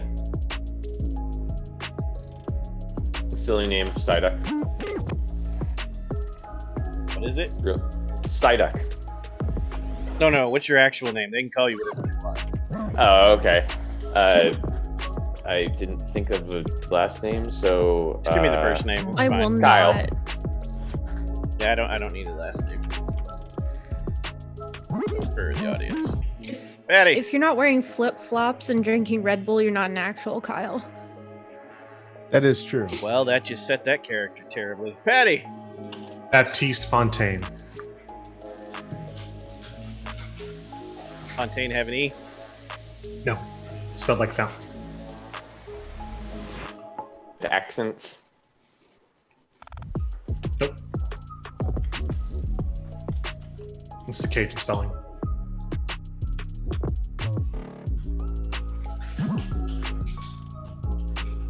I don't want to shove it. It's got And ever. Reese, spelled R-H-Y-S. The traditional way. You want your last name What? on here? Yeah, might as well. Last name is Sinclair. What is the etymology of Reese? It's Welsh, actually, and it branches from, it's spelled R-I-S, and it means dragon. You want Sinclair to have an E? Nope. No E. Both your first name and your last name could count as my character's last name. It would work. Kyle Reese. I don't know. You're Okay. gonna need to go with Devin if you want to live. So Sean with the pun. no, that was just a callback to a movie. That's not. Counts. It counts. That's not a pun. It does That's not count. a pun. No, It does fuck that. count. I am not going with. I'm with you. I did not I'm- make a pun. I'm with you, Sean. You're still pun free. Sean's very Right. punny tonight. No, It's very that's funny. not a pun. That's just a reference. That's a callback. It just happens to be. No. Mm-mm. Yep. No, We've started down the done. dark path Nope, now. nope. We all cannot secretly return. know the truth. Kyle. One of your father's old contacts received a tip from an FBI informant about a cold case that suddenly might not be so cold. picked it up from your local group because it was like a challenge. None of them cared about it. If it was not a cold case anymore, who cares about that old nonsense? I can heat it up. That's fun. After following several leads, you finally found your mark and have tailed him. The dive bar he seems to frequent called the Huntsman. Downtown Chicago. Or near downtown Chicago. Cold case itself is across the lake up in northern Michigan in some place you've never heard of called Manistee. That's not how it's spelled. You don't know why it's called that. When that's not how it's spelled, you don't care. Oh, I didn't pick that everything. A family reported a home invasion in the middle of the night. And they claimed, no matter how much they were ridiculed or how much the cops grilled them, that a Wendigo was tearing the throat out of their daughter in the living room in the middle of the night. By Wendigo, they mean upright humanoid with cloven hooves and deer horns for a head and sharp claws. Creature tearing the throat out of their daughter, Dad reacted as dads would and shot it. It howled in some kind of strange noise that knocked them out. When they woke up, there was no monster, but there was a dead guy in their living room. And, I'm sorry, I said daughter. I meant son! Let's say daughter. Her son was getting the throat torn out. The son was gone, leaving only a pile of leaves, twigs, twine, and a strange resin in the shape of the sun collapsed on the ground. The son was never found. But they did make a how he would look now drawing before they gave up on the case. The FBI apparently fed that into an experimental program they were running for advanced facial recognition and got a hit on the long-lost son.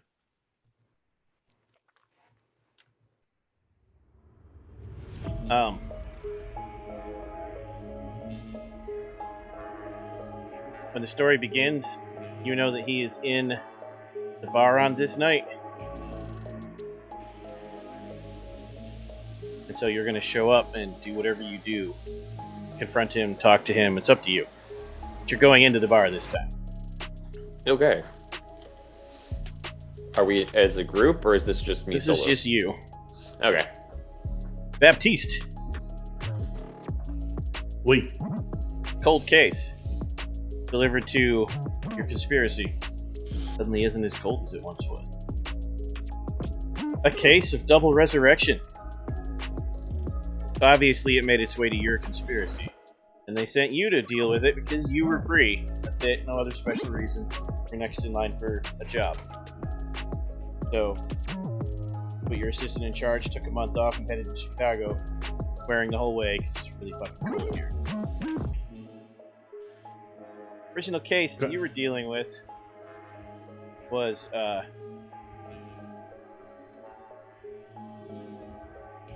about 20 years ago, in a small town that you can pronounce correctly because it's obviously a French word and it is Manistee. Across the lake from Chicago, a person was brutally murdered in public by a strange Wendigo-like creature. Multiple witnesses saw this creature kill this person and drag the body off. The body was never found, but a week or two later, the victim returned home unharmed, intact, with no memory of anything of the last 2 weeks. Several weeks later, the Wendigo was found in another home, shot to death as a home invader, apparently after helping kidnap someone's son. It wasn't a Wendigo, it was just a guy. However, apparently, that guy's alive and well again.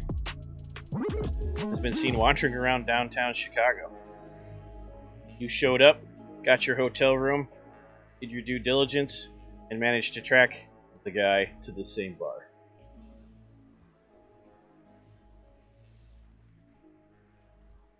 Macintosh.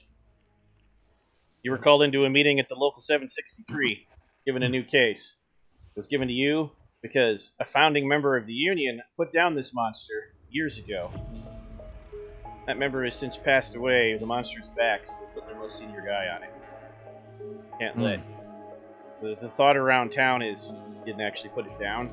Can't let a storied, well-loved person have bad memories, so you're going to go kill it quietly and get rid of it. Finds out that hold the honor of your fallen brother.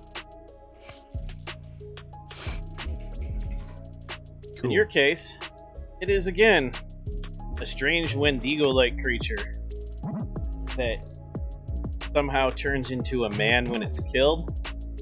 Was destroyed, but not 20 years ago. It was in the same town, but it was in 1977. A strange cult had sprung up, and this creature confronted the cult leader and was killed by your predecessor, who was there investigating the cult.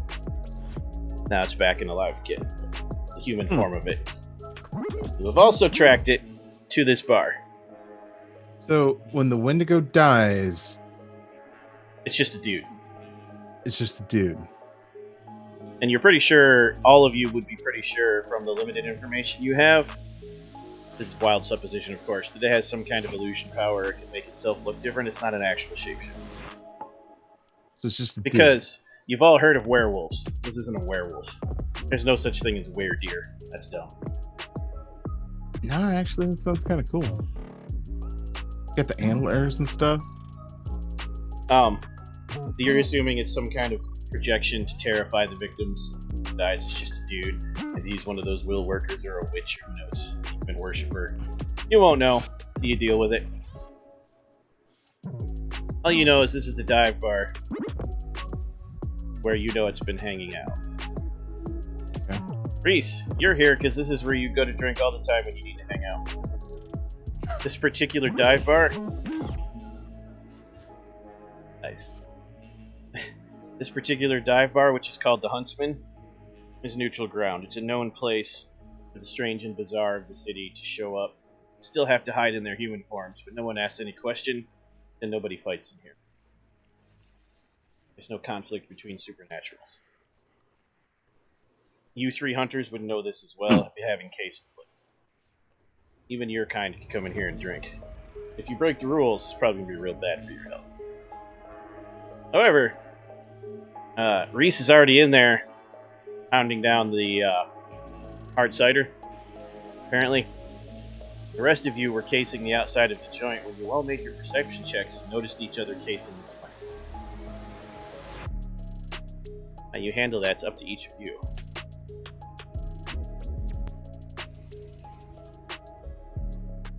So fighting's not allowed, but I can still use some of my... You're not powers. inside the bar at the moment. Oh, okay. All three hunters are outside of the bar, planning their next move when they notice what it's like when someone else is casing. One of you is in a dark alley about around the side of the building, one car truck across the street.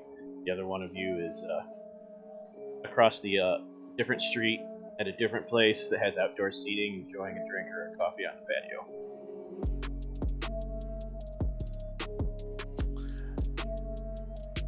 I'm gonna get up from where I am and just approach one of them. Describe yourself physically.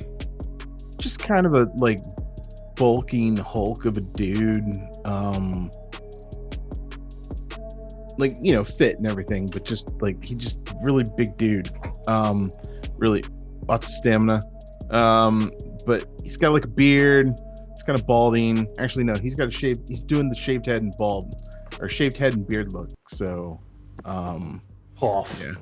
yeah. But yeah. He usually wears like the same, just sort of like drab coat and t-shirt and jeans or whatever. Okay. Which one of them are you walking up to? Who's in the alley and who's on the bench? I feel like I like Baptiste would be at the bench. bench. He'll go sit next to Baptiste. Baptiste, describe yourself. I am a average height dude. I got a little bit of a pot belly, just a little bit though. You know, times have been good, so been able to indulge into some a little bit more desserts. Got a little bit of a sweet tooth. I wear a lot of purple, and it's kind of like semi-formal almost, like I'm going to like a nice club where it's like a purple vest and black sport coat kind of thing with a black t-shirt. I wear a hat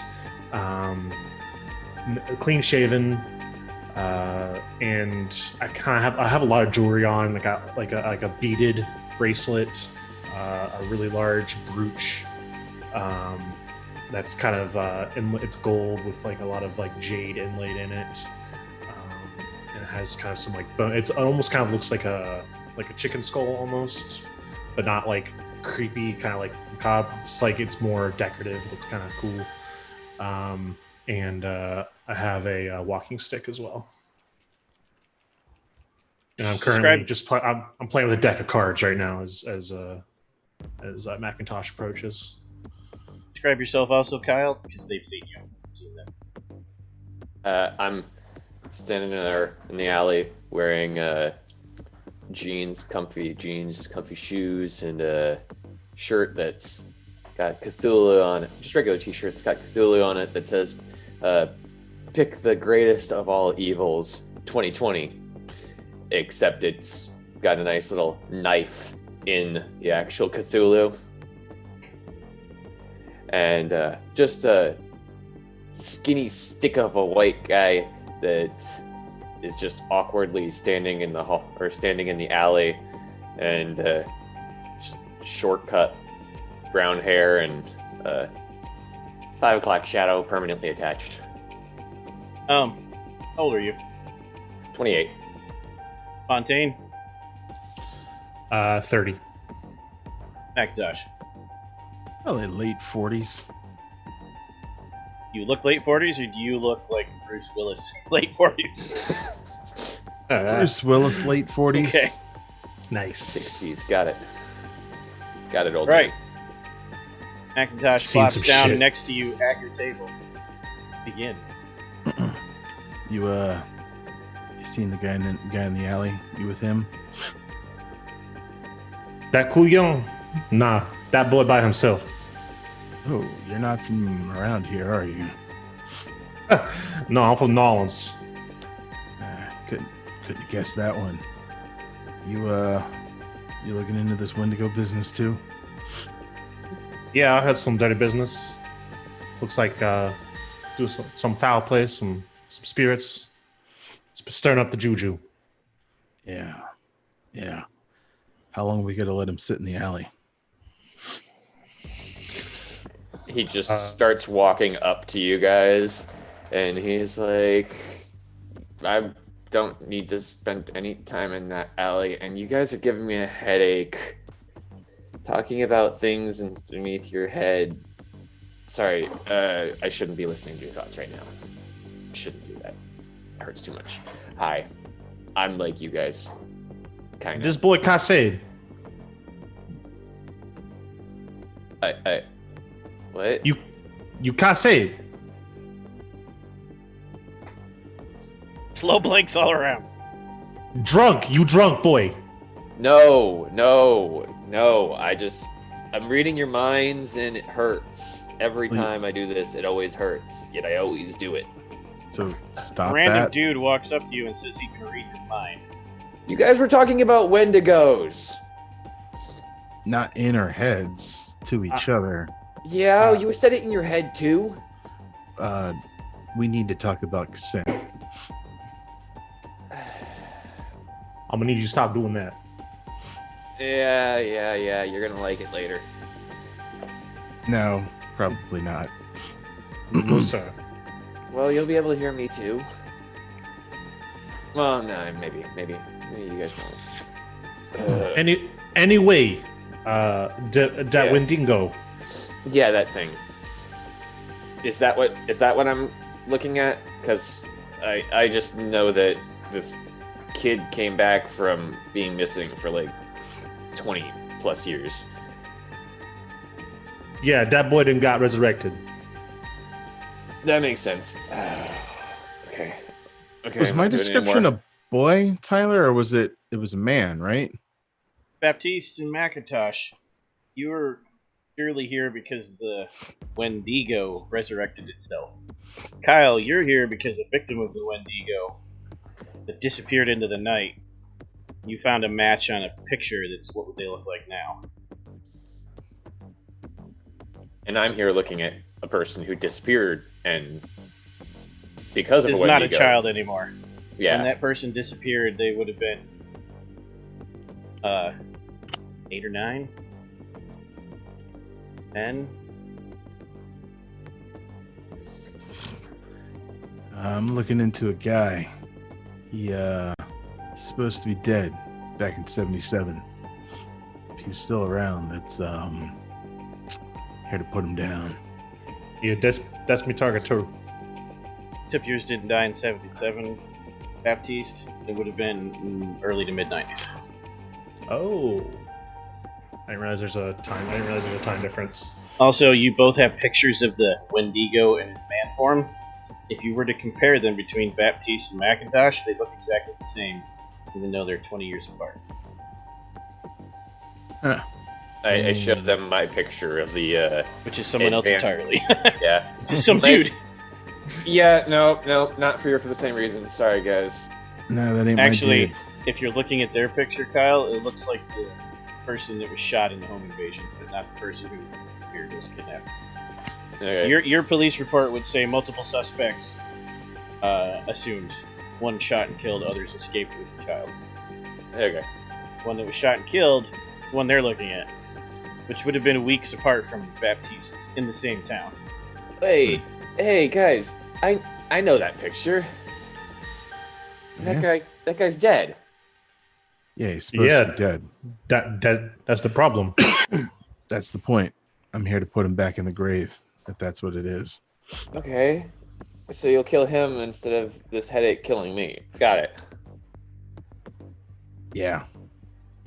Anyway, so Hold on, I need some drugs. I pop some Advil. Right now in this and- moment, oh. right now in this moment, dead guy is not in that bar. Kid from the drawing is no longer. Oh, That interesting. person looks like they're in there. Describe Inside- yourself. Well, two things. One, you're wearing your ridiculous goggles, Macintosh. No, but he's got him like.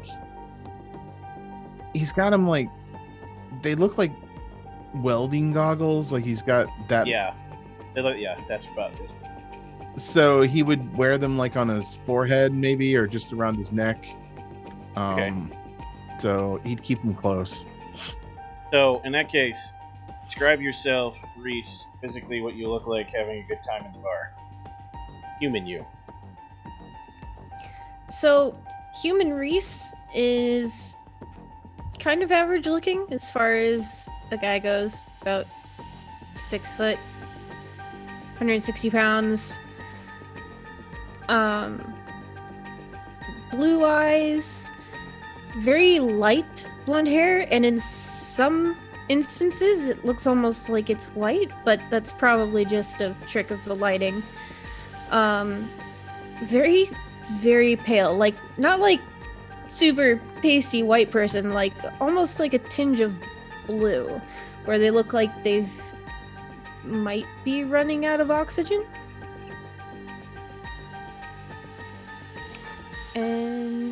And what does you having a good time on a typical weekend evening look like in your favorite bar? Which is a home to many supernaturals. I'm getting fussed at for my character's physique. Thanks. No. 6 foot tall is average. I'm basing it off of Devin. The height wise, okay. Leave me alone. Hey, if you cook me the Cajun boil, I will eat the Cajun boil, okay? Anyway, so that was to Othello's, who's torturing me with talk of crawfish. Anyway, so Yes, I do need food. you always need food. Reese is probably hanging out with people of any gender whatsoever. Just drinking probably a beer, having a good time, maybe having a couple shots of something else. But you notice at the end of hanging out with someone, if it's not someone he seems all that familiar with, if it's a stranger, they kind of leave looking a little sad.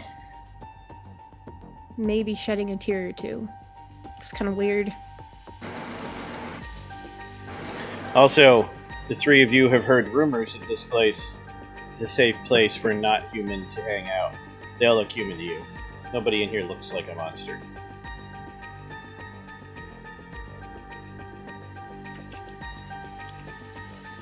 Nobody in here is drinking wine glass of blood or anything movie level dramatic. Just looks like people at a dive bar. Listening to alternative and industrial rock, playing pool, and drinking alcohol. Shooting darts and whatnot. Yeah, the clothing isn't all that fancy either. Reese is just wearing a regular, just like band t-shirt with jeans and tennis shoes.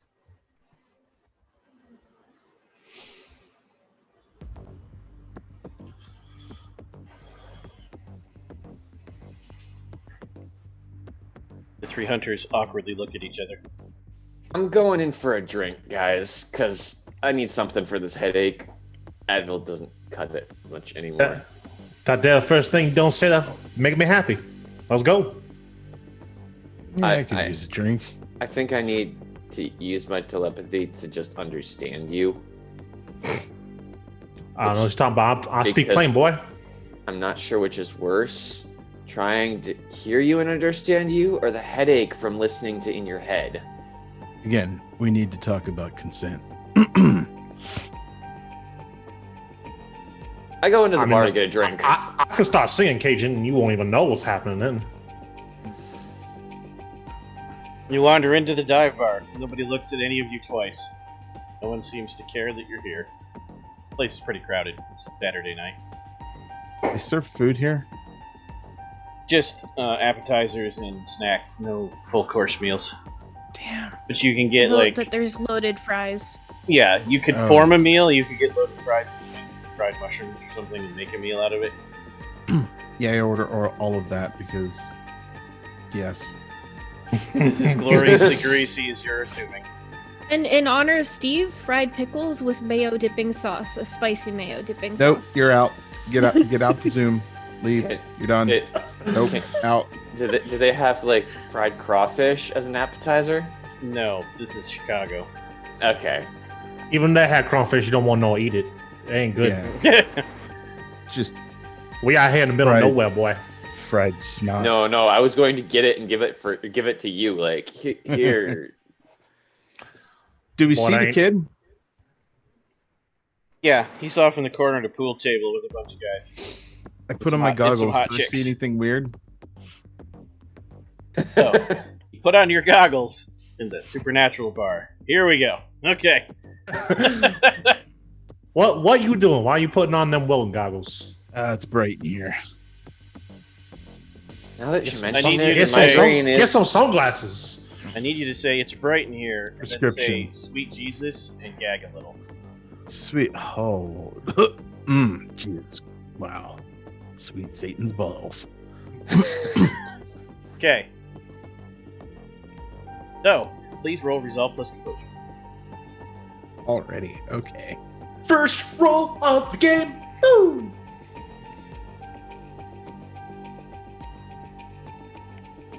Oh, shoot. Did it roll?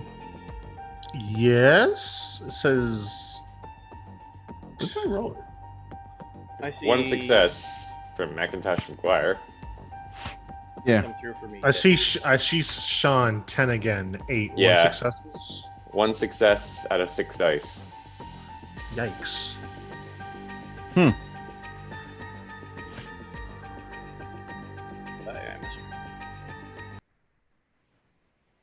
There you go. You're back now. Yep, there you are. One success. That is enough to hold your mud. You don't panic and run screaming out of the bar. However, you don't feel so great now, and you're pretty worried. That tingle that goes down your back when you see a monster is raging claws. Almost everything in here is not normal under the skin. But specifically pointing out the one you're looking at, describe to him what you see. So, human face Reese is unusually pale with a tinge of blue. actual Reese, skin is paper white, but if you look underneath, it's like there's blue shadows dancing underneath the surface of skin, kind of like if you see winter ice and then things moving beneath it. Frostbite, very obvious on the lips, end of the nose, ear tips. The hair is definitely white, but not like white colored. It's as if snow has settled on the hair and then stayed there permanently. Permafrosted. Permafrost. Damn it. Get out. I out-punned the pun master general just now. Sean, do what you will with him. He's dead to me. Okay. So that's what you see of that one. The rest is a kaleidoscope of horror. Like, we could point them all out to you. But, you know, they don't matter because you only care about the one. So doesn't this mean he gets like 57 beats? No, he doesn't have any conditions yet. No, the encountering a new thing. He didn't encounter a power. He just saw true faces. Oh yeah, I forgot to mention Reese's eyes are silver. He'll take the goggles down and just be like, so our dude. You don't know what that is. You could describe it to them, but none of you have ever encountered it, or don't even know the word. Yeah, he's just like, our dude is not a dude. He's a lady? I'm gonna need you to be more specific. Just not a dude. So, monster or... Nah, just different. Yeah, we got that part. Yeah. Right. You're not really good on the explaining things. This is why I read minds. It makes it easier. You read my mind, I'll shove this Red's apple ale down your throat. Bartender, who is 6'3", built like a biker, with the facial hair and features of a biker, leans over the bar and says, "We don't use the M word here."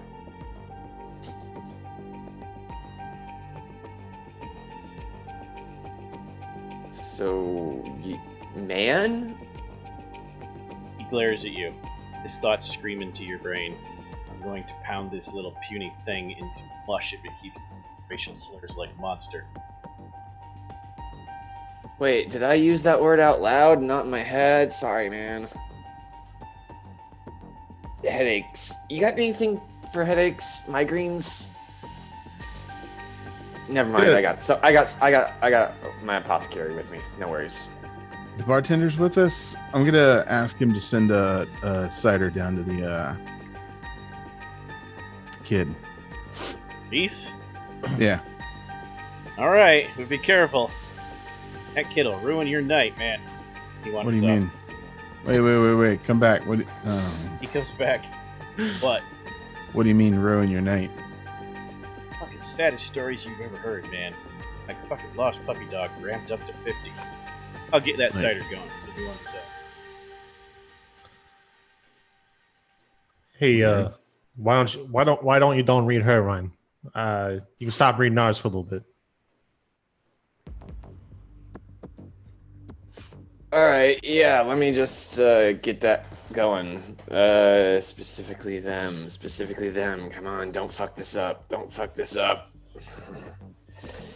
I try to establish a connection between all four of us. Oh, good. Gonna need you to roll stamina plus composure. Alrighty.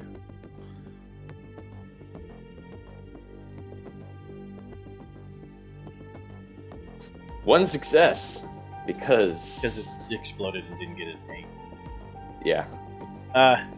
One success is not enough to beat Reese's resolve plus composure. You're unable to penetrate the mental wards that it has in place. They're impressive. And these mental wards, they weren't there to prevent telepaths. They're there to prevent... They're like The kind of mental blocks one puts up when one refuses to be hurt. They're like emotional wards, but they're amazing. Also, these kind of emotional awards, you've never seen them in a 20-year-old before, only in 50 and 60-year-olds. Oh god, that The hurt. mind feels much older than the shell. Oh, that hurt. Oh, you guys were easy to penetrate, but that one was not. Ow.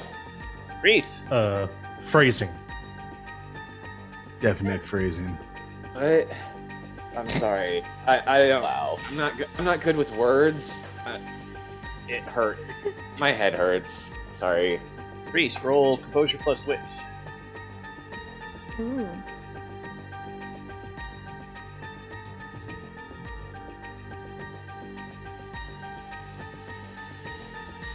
Click, dang it.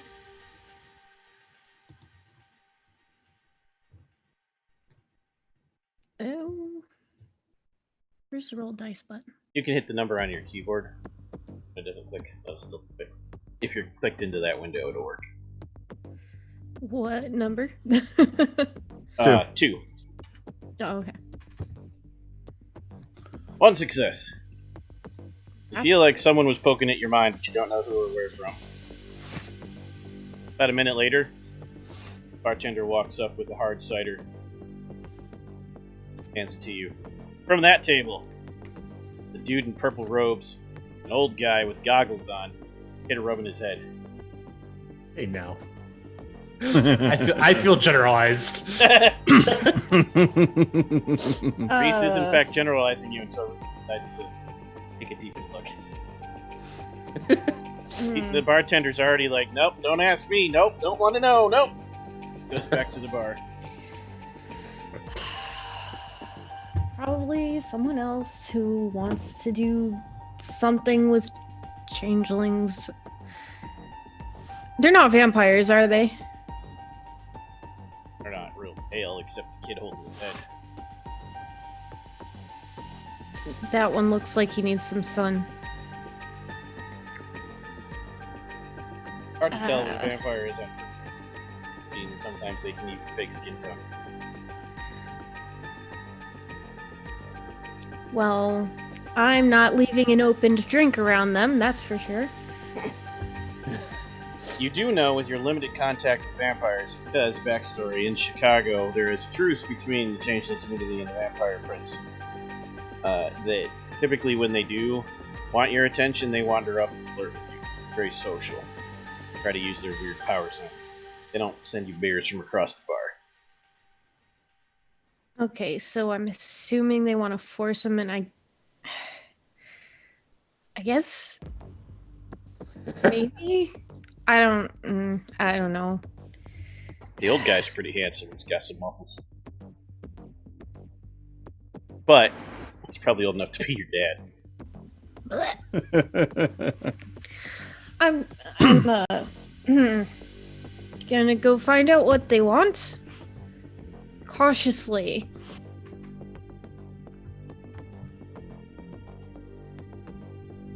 Kid walks over. Have a seat. Want a chicken wing? I'm gonna stand, actually, if you don't mind. It's fair. So thanks for the drink. So let's get down to business. What do you want? What's your name, kid? Where you been for 20 years? Not that question. Oh. Sorry.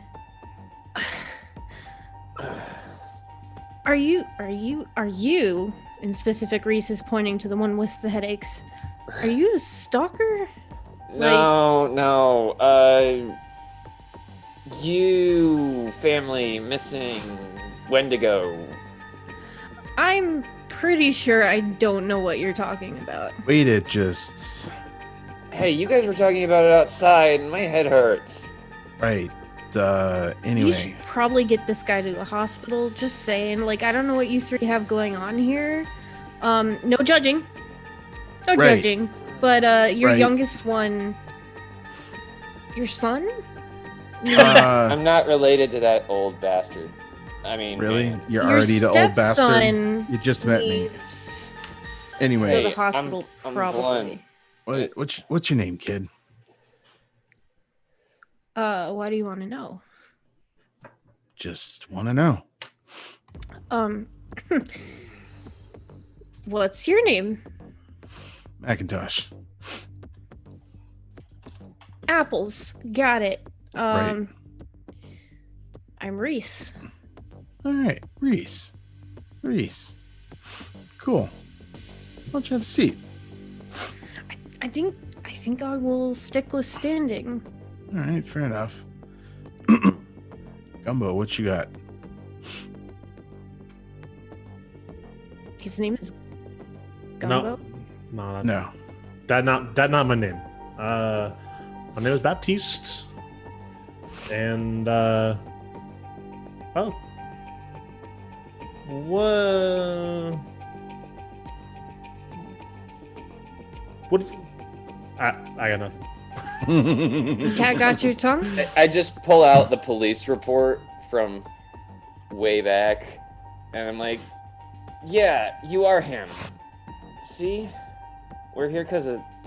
Not because of the... Well, I'm here because of you, but they're here because of the guy who...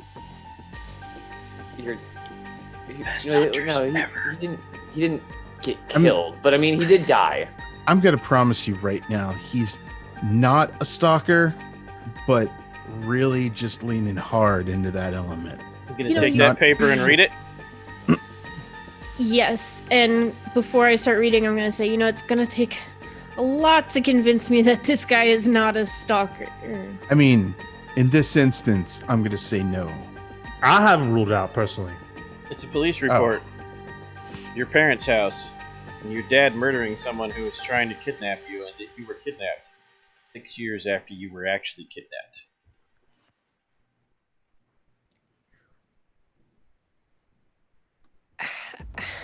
Yeah, something like this. Oh, is this their replacement?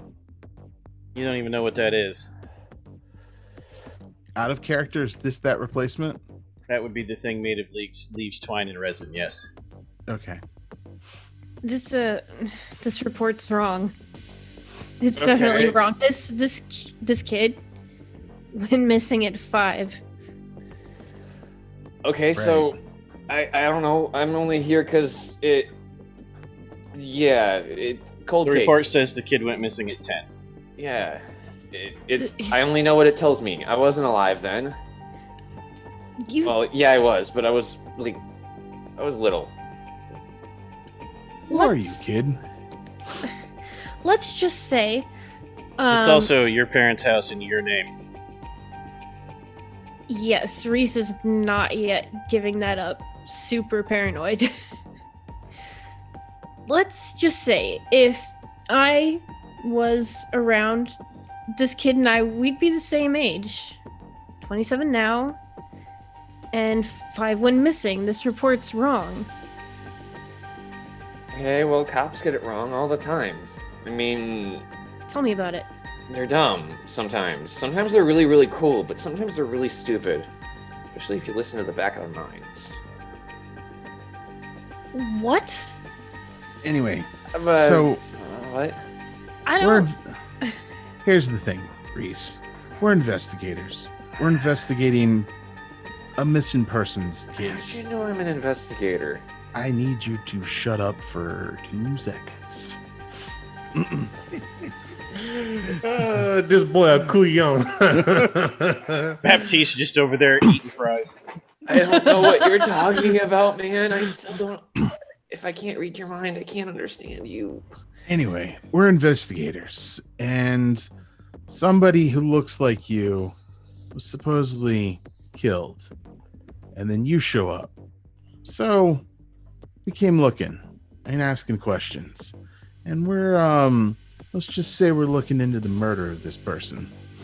You being not dead makes it a little peculiar. No. Sorry. You're not here for Reese. Only Kyle's here for Reese. You're here because the Wendigo. person who's Reese's dad killed apparently also comes to the park. For Baptiste, the person that died in a cult 50,000 years ago. No, I have this backwards. You're the one investigating the cult, Macintosh. Sorry. Oh, okay. Your But he's predecessor, still- who used to be the best hunter in your union, killed a Wendigo in Reese's parents' hometown years and years and years before Reese was even an idea in Mom and Dad's head. However, when you compared notes outside a minute ago, you realized that same creature, 20 years later, was shot dead by Reese's dad. Yeah, he's kind of making connections with all the stories. So, anyway, I'm looking into the killer, and you seem to have some connection to it. So, just want to ask you some questions. Share some Look, chicken wings. The loaded fries are apparently Baptiste, so I wouldn't touch those. I'm not They're sure not, that they're not bad. I'm not sure that I have anything to offer you guys in the way of help, but what I can tell you is that Wendigo is something I'm after too. Oh. And Tyler, you said the Wendigo is supposed to show up at this bar? The Wendigo has been known to frequent this bar. Frequent the bar. And also, Reese, until this moment, you knew nothing about any Wendigos. But you can tell them that if you want. If you haven't noticed, Reese is not a very honest character. Mhm. Self-preservation, I promise. But it wasn't exactly a lie. It's now true in the last 30 seconds. I don't know any different because I can't see inside your head. And you're not going to. Again, we really need to talk about consent. I'd have to agree with your stepdad and your dad. Not a stepdad. Anyway, But Purple Man's like my age. I just gotta ask one important question. Have you now or ever been dead? No. Okay, then our goals are aligned and we can wait for our friend to show up.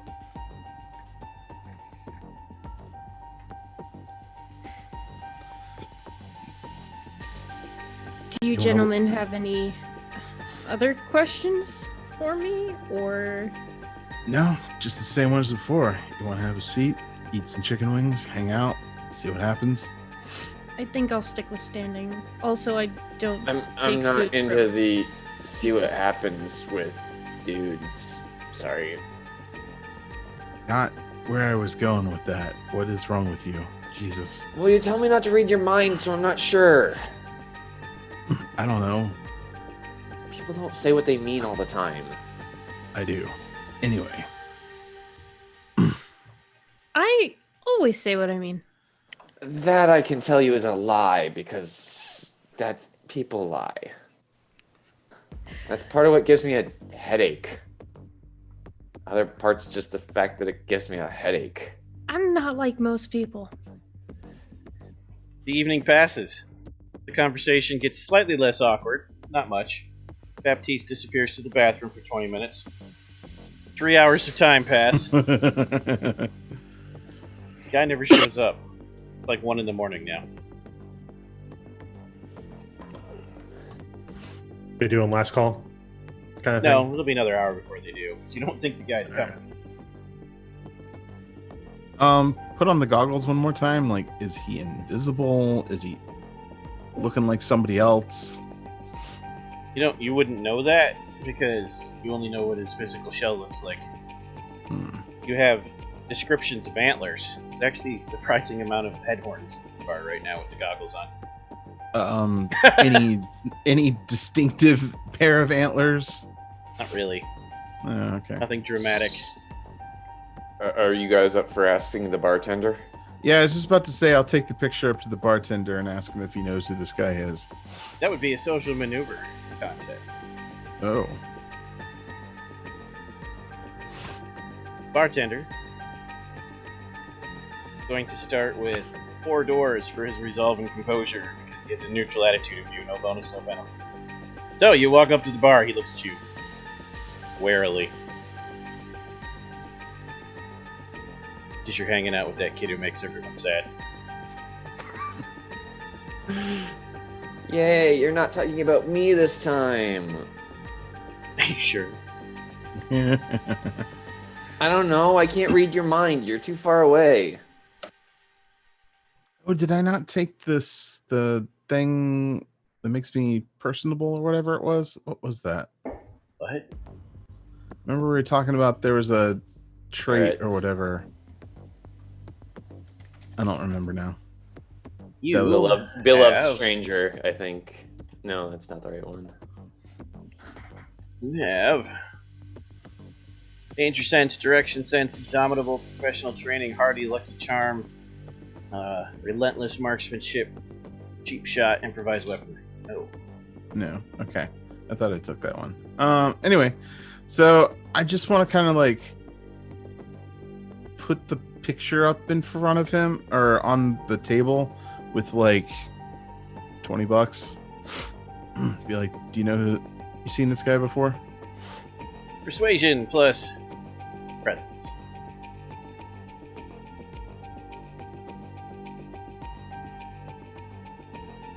Ooh.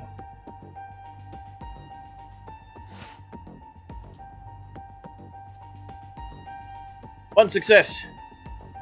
He's like, maybe. Why? Just old friends looking for him. Old friends, huh? Friend of a friend. He looks at the 20. How good of a friend. Puts another 20 on the table. Manipulation plus persuasion. Same dice for you, I know.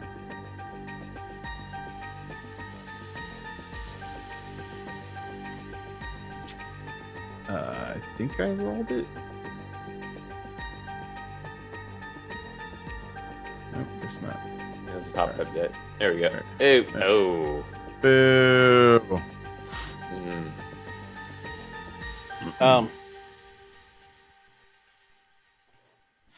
He looks at the money and he's like, old friend, huh? Sure about that? Never seen you in here before.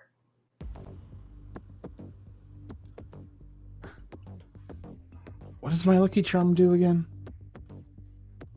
Can't remember. Lucky charm.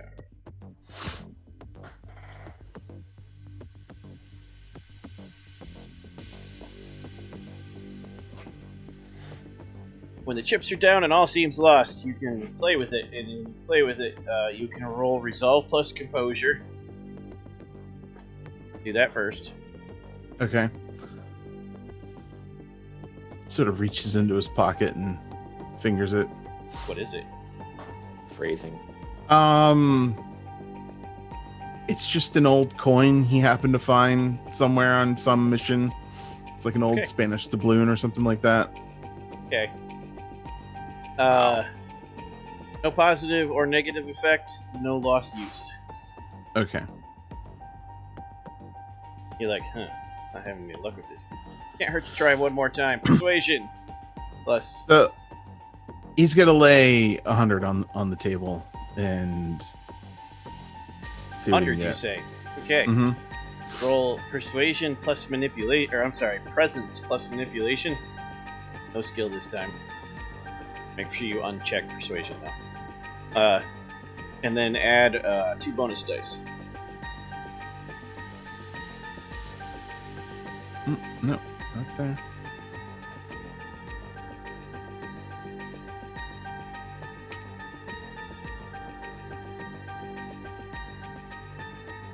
Two successes.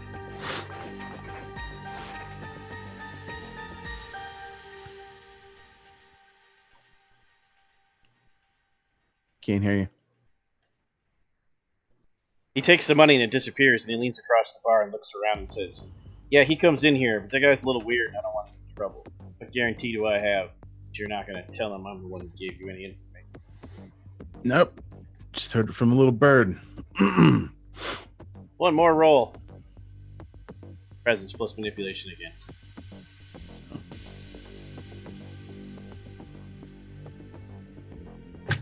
No. You are doing damn fine Would on you these like dice. to spend a point of willpower to get 3 more dice? Sure. Check that off of the box, not the circle. I just check a willpower box. Yep, like that, exactly. Okay. And then roll again. Yep. With the 3 bonus dice. There we go.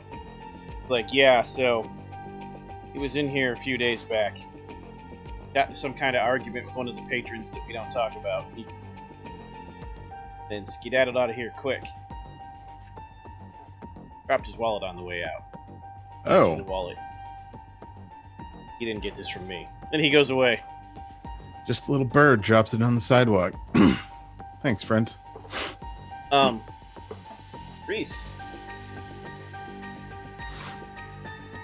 What sad thing are you telling Patty again? Those fries, like, I've heard that, you know, they have really horrible working conditions for the people who harvest the potatoes. They underpay them, and they get really sick and they die all the time. They leave these kids completely parentless. It's horrendous. Reese, roll. Presence plus manipulation. Sinclair. I'm sorry, Fontaine, not Sinclair. Roll witch plus composure. Got 0, dang it. So this is my first roll. So I add the pips I have in all of those, and that's the number of dice I roll? No. You just check wits, the box, and check composure, the box, and then hit the number 2 on your quick bar where it says 1. Huh. It's got That's so R198, useful. you want 1. That's useful. Wow. Okay. Nice. 3 successes. Okay, where is Reese? Mine's up there, and I made 0 successes. You believe him, you just don't care, Fontaine. Or you don't believe him, your call. I'm gonna go with believe, but that's a damn shame. But they happened to find some Creole sauce in the back, and it make them chase. Mwah! Kyle, same roll. Witch plus composure.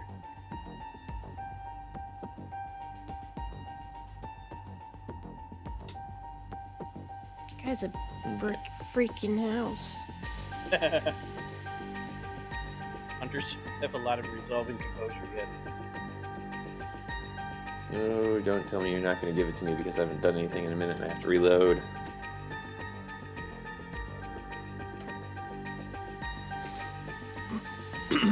Oh, there we go. Now it rolls all at once. 1 success. 1 success. Okay, and the same thing again for you. Your roll, not their roll. No, I'll take the 0 from Reese. So presence plus manipulation. 1 success. Hi. Roll again, both of you. It's a roll off. Yep. 1 again. To 0. Oh no. You also don't care? I'm just like, Damn. what? Wait, what? I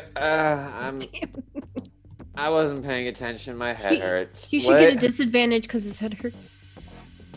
That's every That's- time he pretends his head hurts, he gets a -1.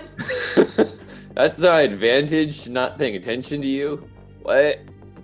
Headache?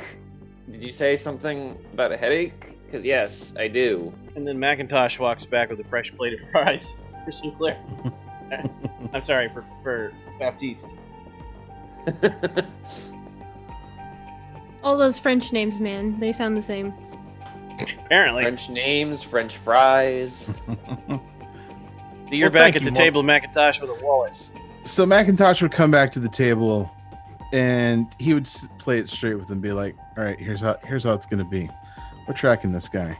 We're all working together, trying to find things out. I expect total honesty from all of you. No garbage, no bullshit. We got a job to do." I have not yet lied to you. D'accord. I don't believe you, but that's fine. Anyway, moving forward. No, I really haven't lied to you yet. Right now, I believe you. So, yeah, that's the rules. If you're not cool with that, you can walk out this door. No hardships. No bad feelings. Well, I think we should just all tell each other what we got to bring to this. Then, since you guys kind of got a little bit of knowing what I do, but aside from you being old man and you being purple and you being the person I was looking for at least. Yeah. I'm just gonna get disrespected like that. Who's purple? Luffin. Baptiste here. Or Baptiste. You wear one article of purple clothing and suddenly you're purple. You know what, Baptiste? Well, why don't you tell Junior here exactly what you bring to the table? Well, if this poor couillon ever get his act together, perhaps I could help him. I make the boo-boos go away. All right. Life So is my does boo-boo. my mom with a Band-Aid. I make the really bad boo-boos go away. I feel like Baptiste here spent a couple of years at a school, got a piece of paper that says he's pretty good at what he does. Yes, totally. I am 100% legitimate. Got You my know what, medical Baptiste? license right here. It's printed off of a regular sheet of paper. Yeah. It's called the School of Hard Knocks. That's probably the best school ever. Junior, Look, if anyone's lied to you, I think it's probably that guy. I think he just doesn't know if he's lying or telling the truth. Reese, what do you do? So that's The synopsis. Stuff and things. I make my living off of other people.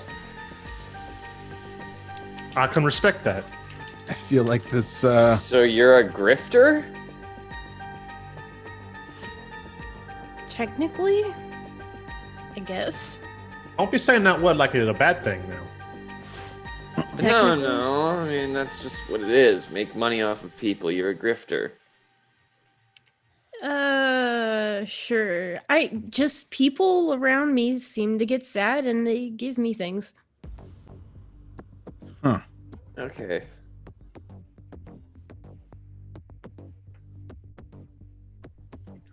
So, like, you're a beggar. No, definitely not. So you're But I just do pick up odd jobs. sad and people are like pity you? Actually, I'm a pretty jovial person. They just seem to get real sad. Okay. So, Majestic 12, besides the obvious of the guy's driver's license, can you read anything off this wallet?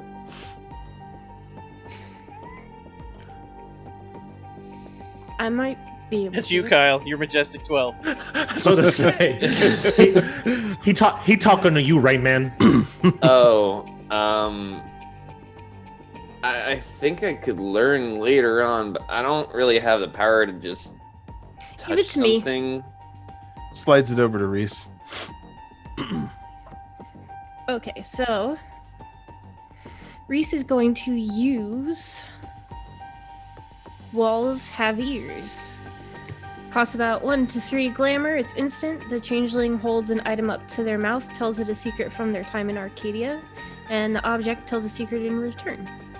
I can either know how an object is made and all the weak points, or know how to use the object to best effect, or see a vision of the person who last handled or touched the object as well as circumstances of the scene. Vision will also show anyone within 3 meters of the object at the time. The loophole, which will prevent me from having to spend glamour, is the changeling's in a public place among mortals who can hear him speak his secret out loud. Huh.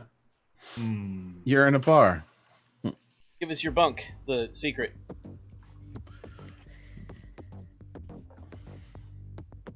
Actually, no. God. First, see if they notice. See how good whisper senses are. Whisper senses. Where? Not you, them. Oh. Yes. Wits Whisper. plus Wits. composure from all 3 hunters, starting with Fontaine.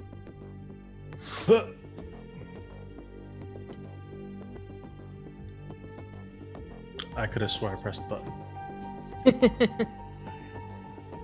What's composure? Did it show up? Not yet. I'm gonna press it. I'm gonna press it one more time. So Check goes. No, good for you. Kyle, go. One success. One success for Kyle. Macintosh, go. Two successes Two for successes. Macintosh. And then from Reese, we need subterfuge and manipulation.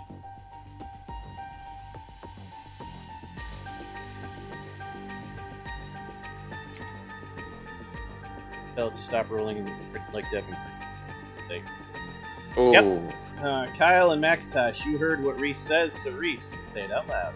Whatever that secret is.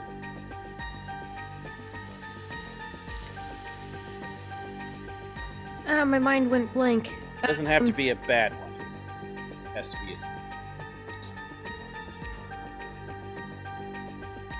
I stole my keeper's power.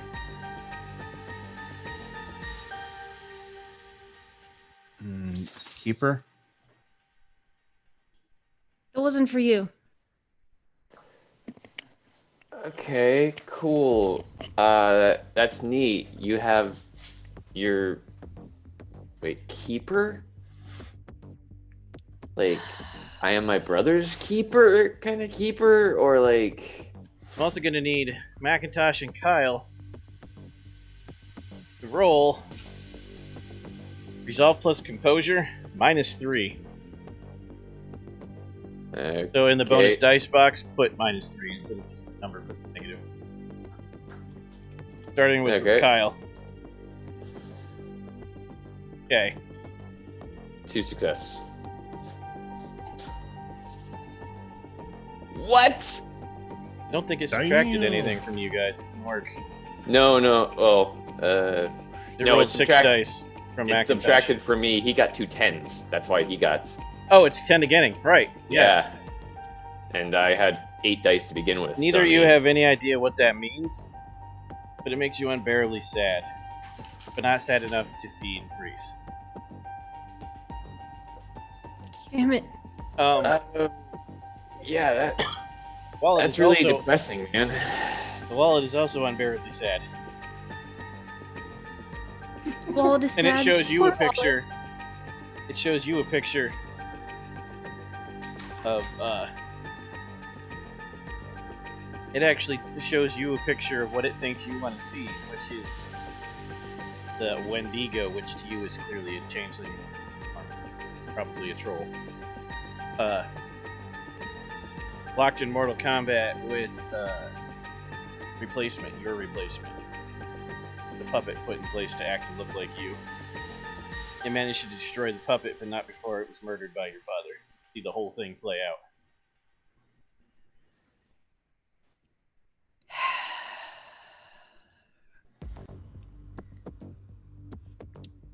So wait, it was trying to destroy the puppet that was the stolen form of Reese. That's what Reese sees. You none of you see. Okay. This is me, only me. Cannot share. Do not want to share. Anyway, so this wallet did in fact belong to the guy that you're hunting, and as a matter of fact, the one that I'd really like to get my hands on.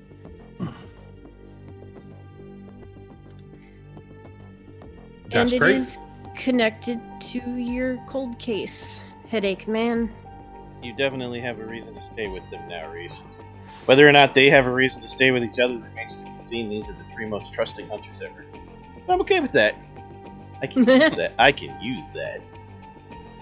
I'm not trusting. I just don't know what's. Wait, am I?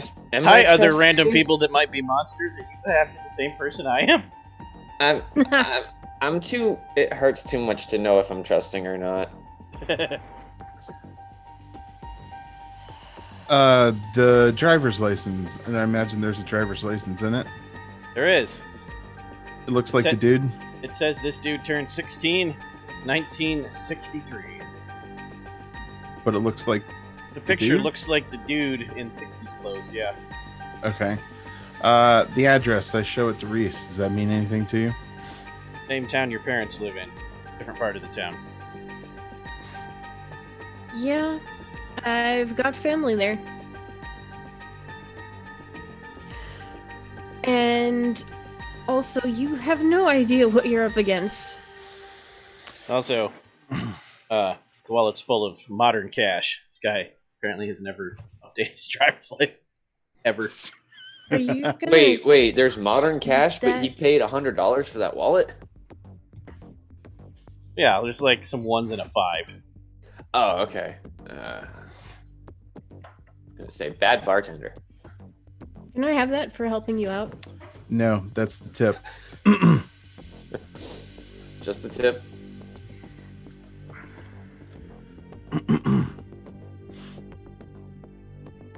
All right, so we got an address. We should probably go check this place out. I Google map it. This Manastique place is on the other side of Lake Michigan. If you drove there, it would probably take 6.5, 7 hours. Oh yeah, he's from there. That's right. Not a trip for tonight, then. Or Let's you all could- get cast. Or you could take a ferry, which doesn't run at night. It's a 3 or 4 hour trip. Let's all get casted and start up tomorrow. I may know of another way. Hmm. Wait, how can we travel faster than, or get there faster than we already are? There's regular shipments from here to a bay near there. In freighter boats. Google that too, Kyle. Yeah, I do. Reese That is sounds correct. weird. That place has a factory that apparently makes the bulk of bags for McDonald's? Okay. And they deliver them to Chicago where they get spread out across the country. That's really neat and odd information for you to know, but I mean, okay. However, it doesn't necessarily mean it's any faster to get to the dock, hope there's a cargo ship leaving, and then smuggle yourselves on board. But you could! Sounds like a lot of work if we could just take the ferry in the morning. Yeah. As far as we know, there's no other lead to follow other than this dude's wallet. Either that or continue haunting this place until he shows up again. But But it you seems did like get he was that little. kicked out. You did get that clue that he had trouble. He didn't get kicked out. He got in confrontation with somebody with power that also hangs out, who the bartender Yeah, would that's- not identify. Good enough to basically say, you got kicked out of the bar. The regular here says, A scary ass motherfucker. Yeah.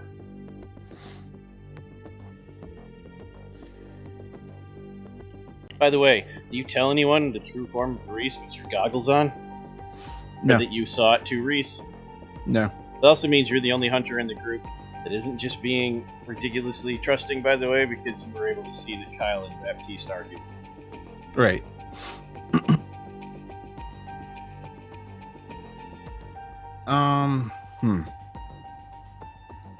I do relay that he did get in an argument with another dude in here, but we don't know who that dude is.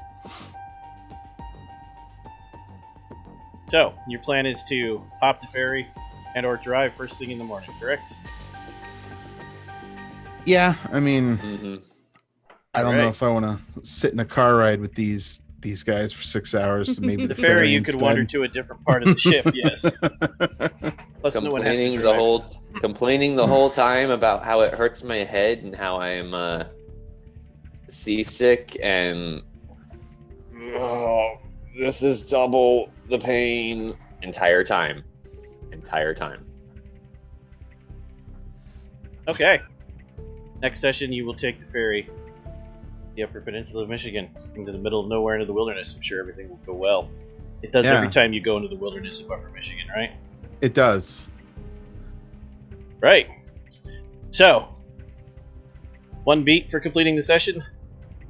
1 free beat each, because we didn't set up aspirations yet, which we're about to do. And yeah, that's it. 2 beats. 2 beats. Also, starting with Kyle. 2 short-term, 1 term, long-term aspiration. Now that you understand the layout of the party and the mystery involved. Add them to your sheet and tell us what they are. I already created my long term, Okay. which is hurt the creature that killed my dad. I can make that happen. Okay. That's Short I term. figured you could. Find the Wendigo. Okay. Um, That is shorter term than end of the game, but might not happen. okay. Next one. Learn something else about Reese. Okay. Yeah, you can put that in a second. Fontaine. One long, two short. What you got? Long term.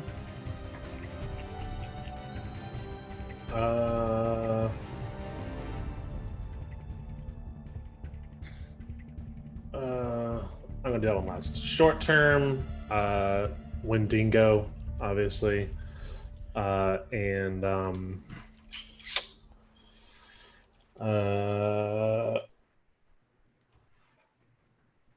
find the time to do a try to convince the group to do a seance with me to contact Lola. Okay. Fuck that. This is not the game from beyond the grave. Fine. No. This is trust me. This is what I practice. I got this. I just need some help sometimes. I thought you were a doctor. Yeah. Do you need girthy candles? Doctor. Do not need girthy candles. Oh, okay. Long term,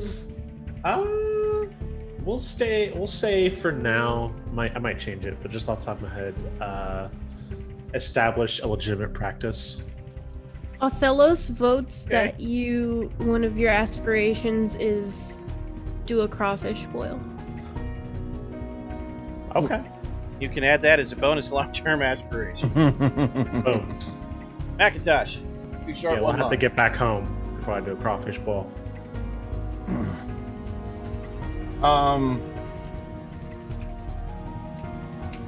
Hold on.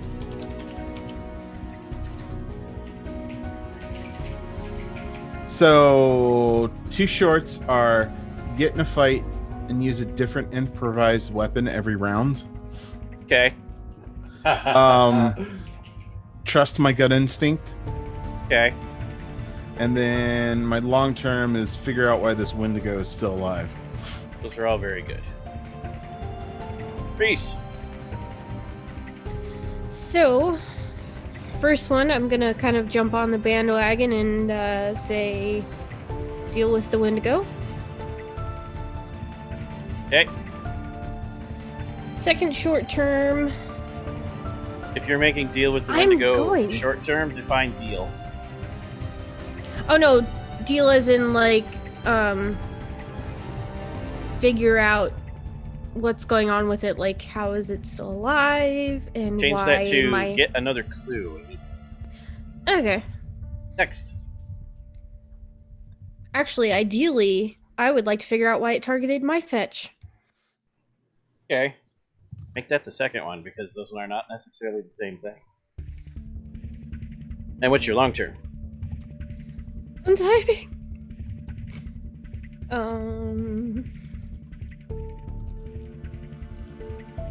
Oh boy. And poor Wendigo fetch got wrecked. after my fetch. Yep. It's because the So Wendigo gain a new decided to clue play and fetch. then learn why it killed your fetch. Two different things. Yeah. Yes, and so long term.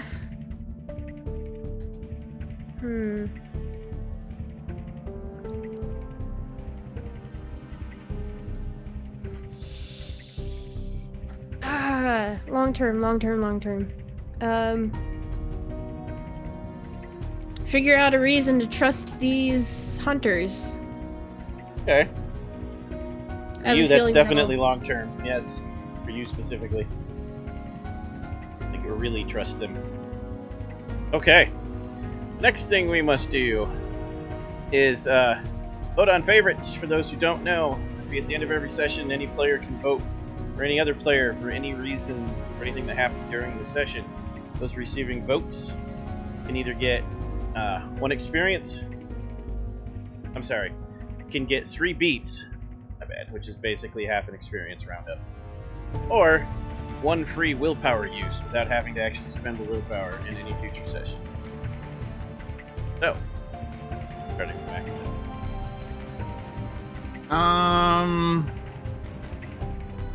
I feel like this is going to be the cliche for the evening, but you've got to give mine to Patty for his accent. All right. Patty, 3 beats gives you a total of 5. You have 1 experience at your beats. Woohoo! Reese.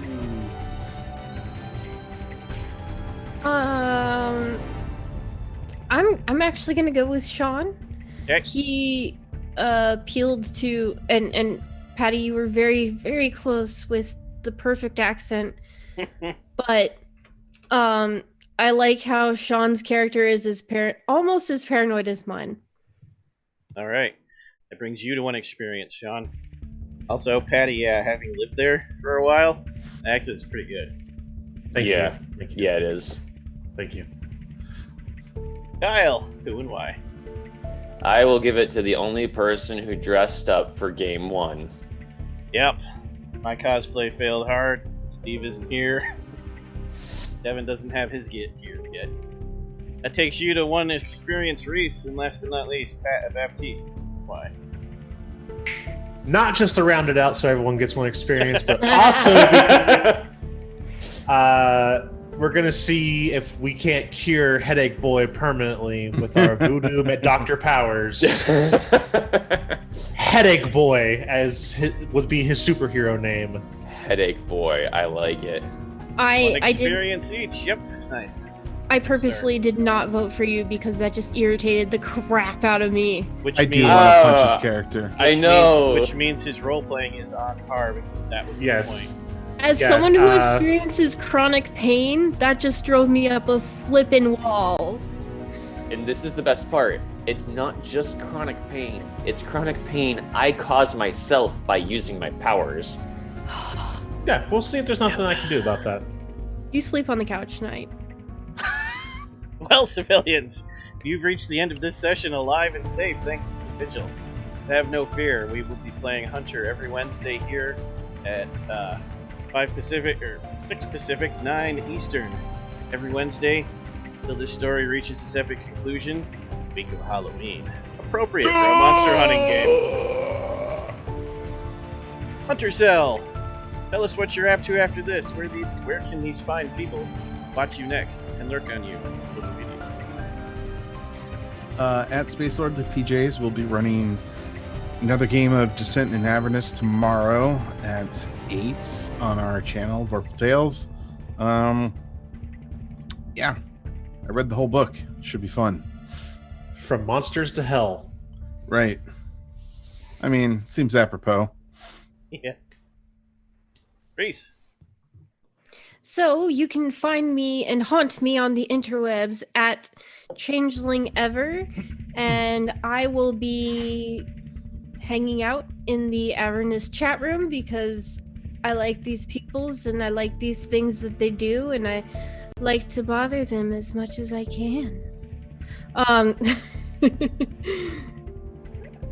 Sean's face is great.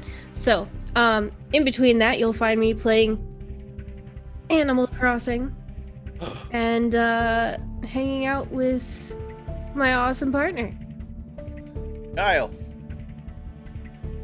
I also like to annoy people, which is why you see me playing this character. And I just annoyed Ever. I will be occasionally hanging out during this week in chat as well. Other than that, I will be playing surprise, surprise, Breath of the Wild. But Master mode? oh, Master Mode. Oh yeah, this is my 3rd time through. I still have to get all 120 shrines. I'd also Okay. like to point out that your makeup, Reese, makes your annoyed glare amazing. It really does. Really? Oh yeah. I'd All right. also like to mention Conan Friday, Vorpal Tales. Patty. You got it. I am Patty Shakes, everyone on the internet. I will be playing next in the Conan game that was just mentioned on Friday. Come see me be a pirate. On Thursday, I'll be in the chat room for Avernus because I love D&D and I must consume as much D&D as possible. Speaking of D&D, I will be DMing the Mad Mage Dungeon, which is the awesome level 5 through 20 dungeon, and starting in November. And starting in October now. Ooh, that's right.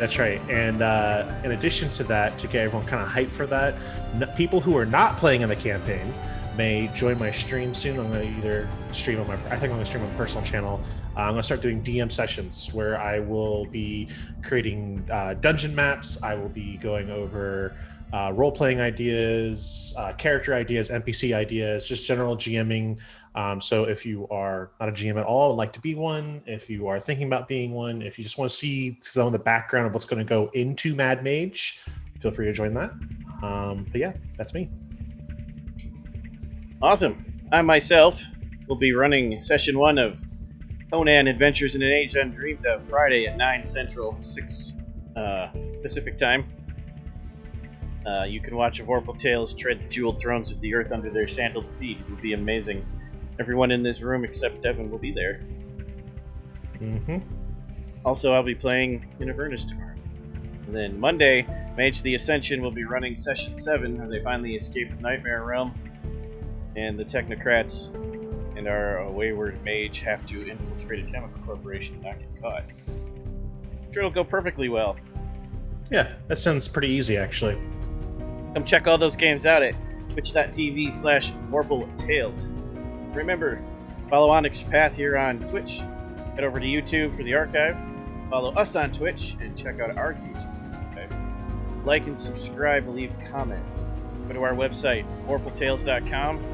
Use the link to join our Discord to hang out, talk about terrifying tales and awesome adventures. Check out our Patreon at patreon.com/VorpalTales. All your support in any form helps. Our hunters will return next week, outmatched, outgunned, but never giving up. You say to death, Sean? Tomorrow? Correct. You Possibly can rest easy today. knowing you are in safe hands. Until next week, at least. Good night. Good night. So long.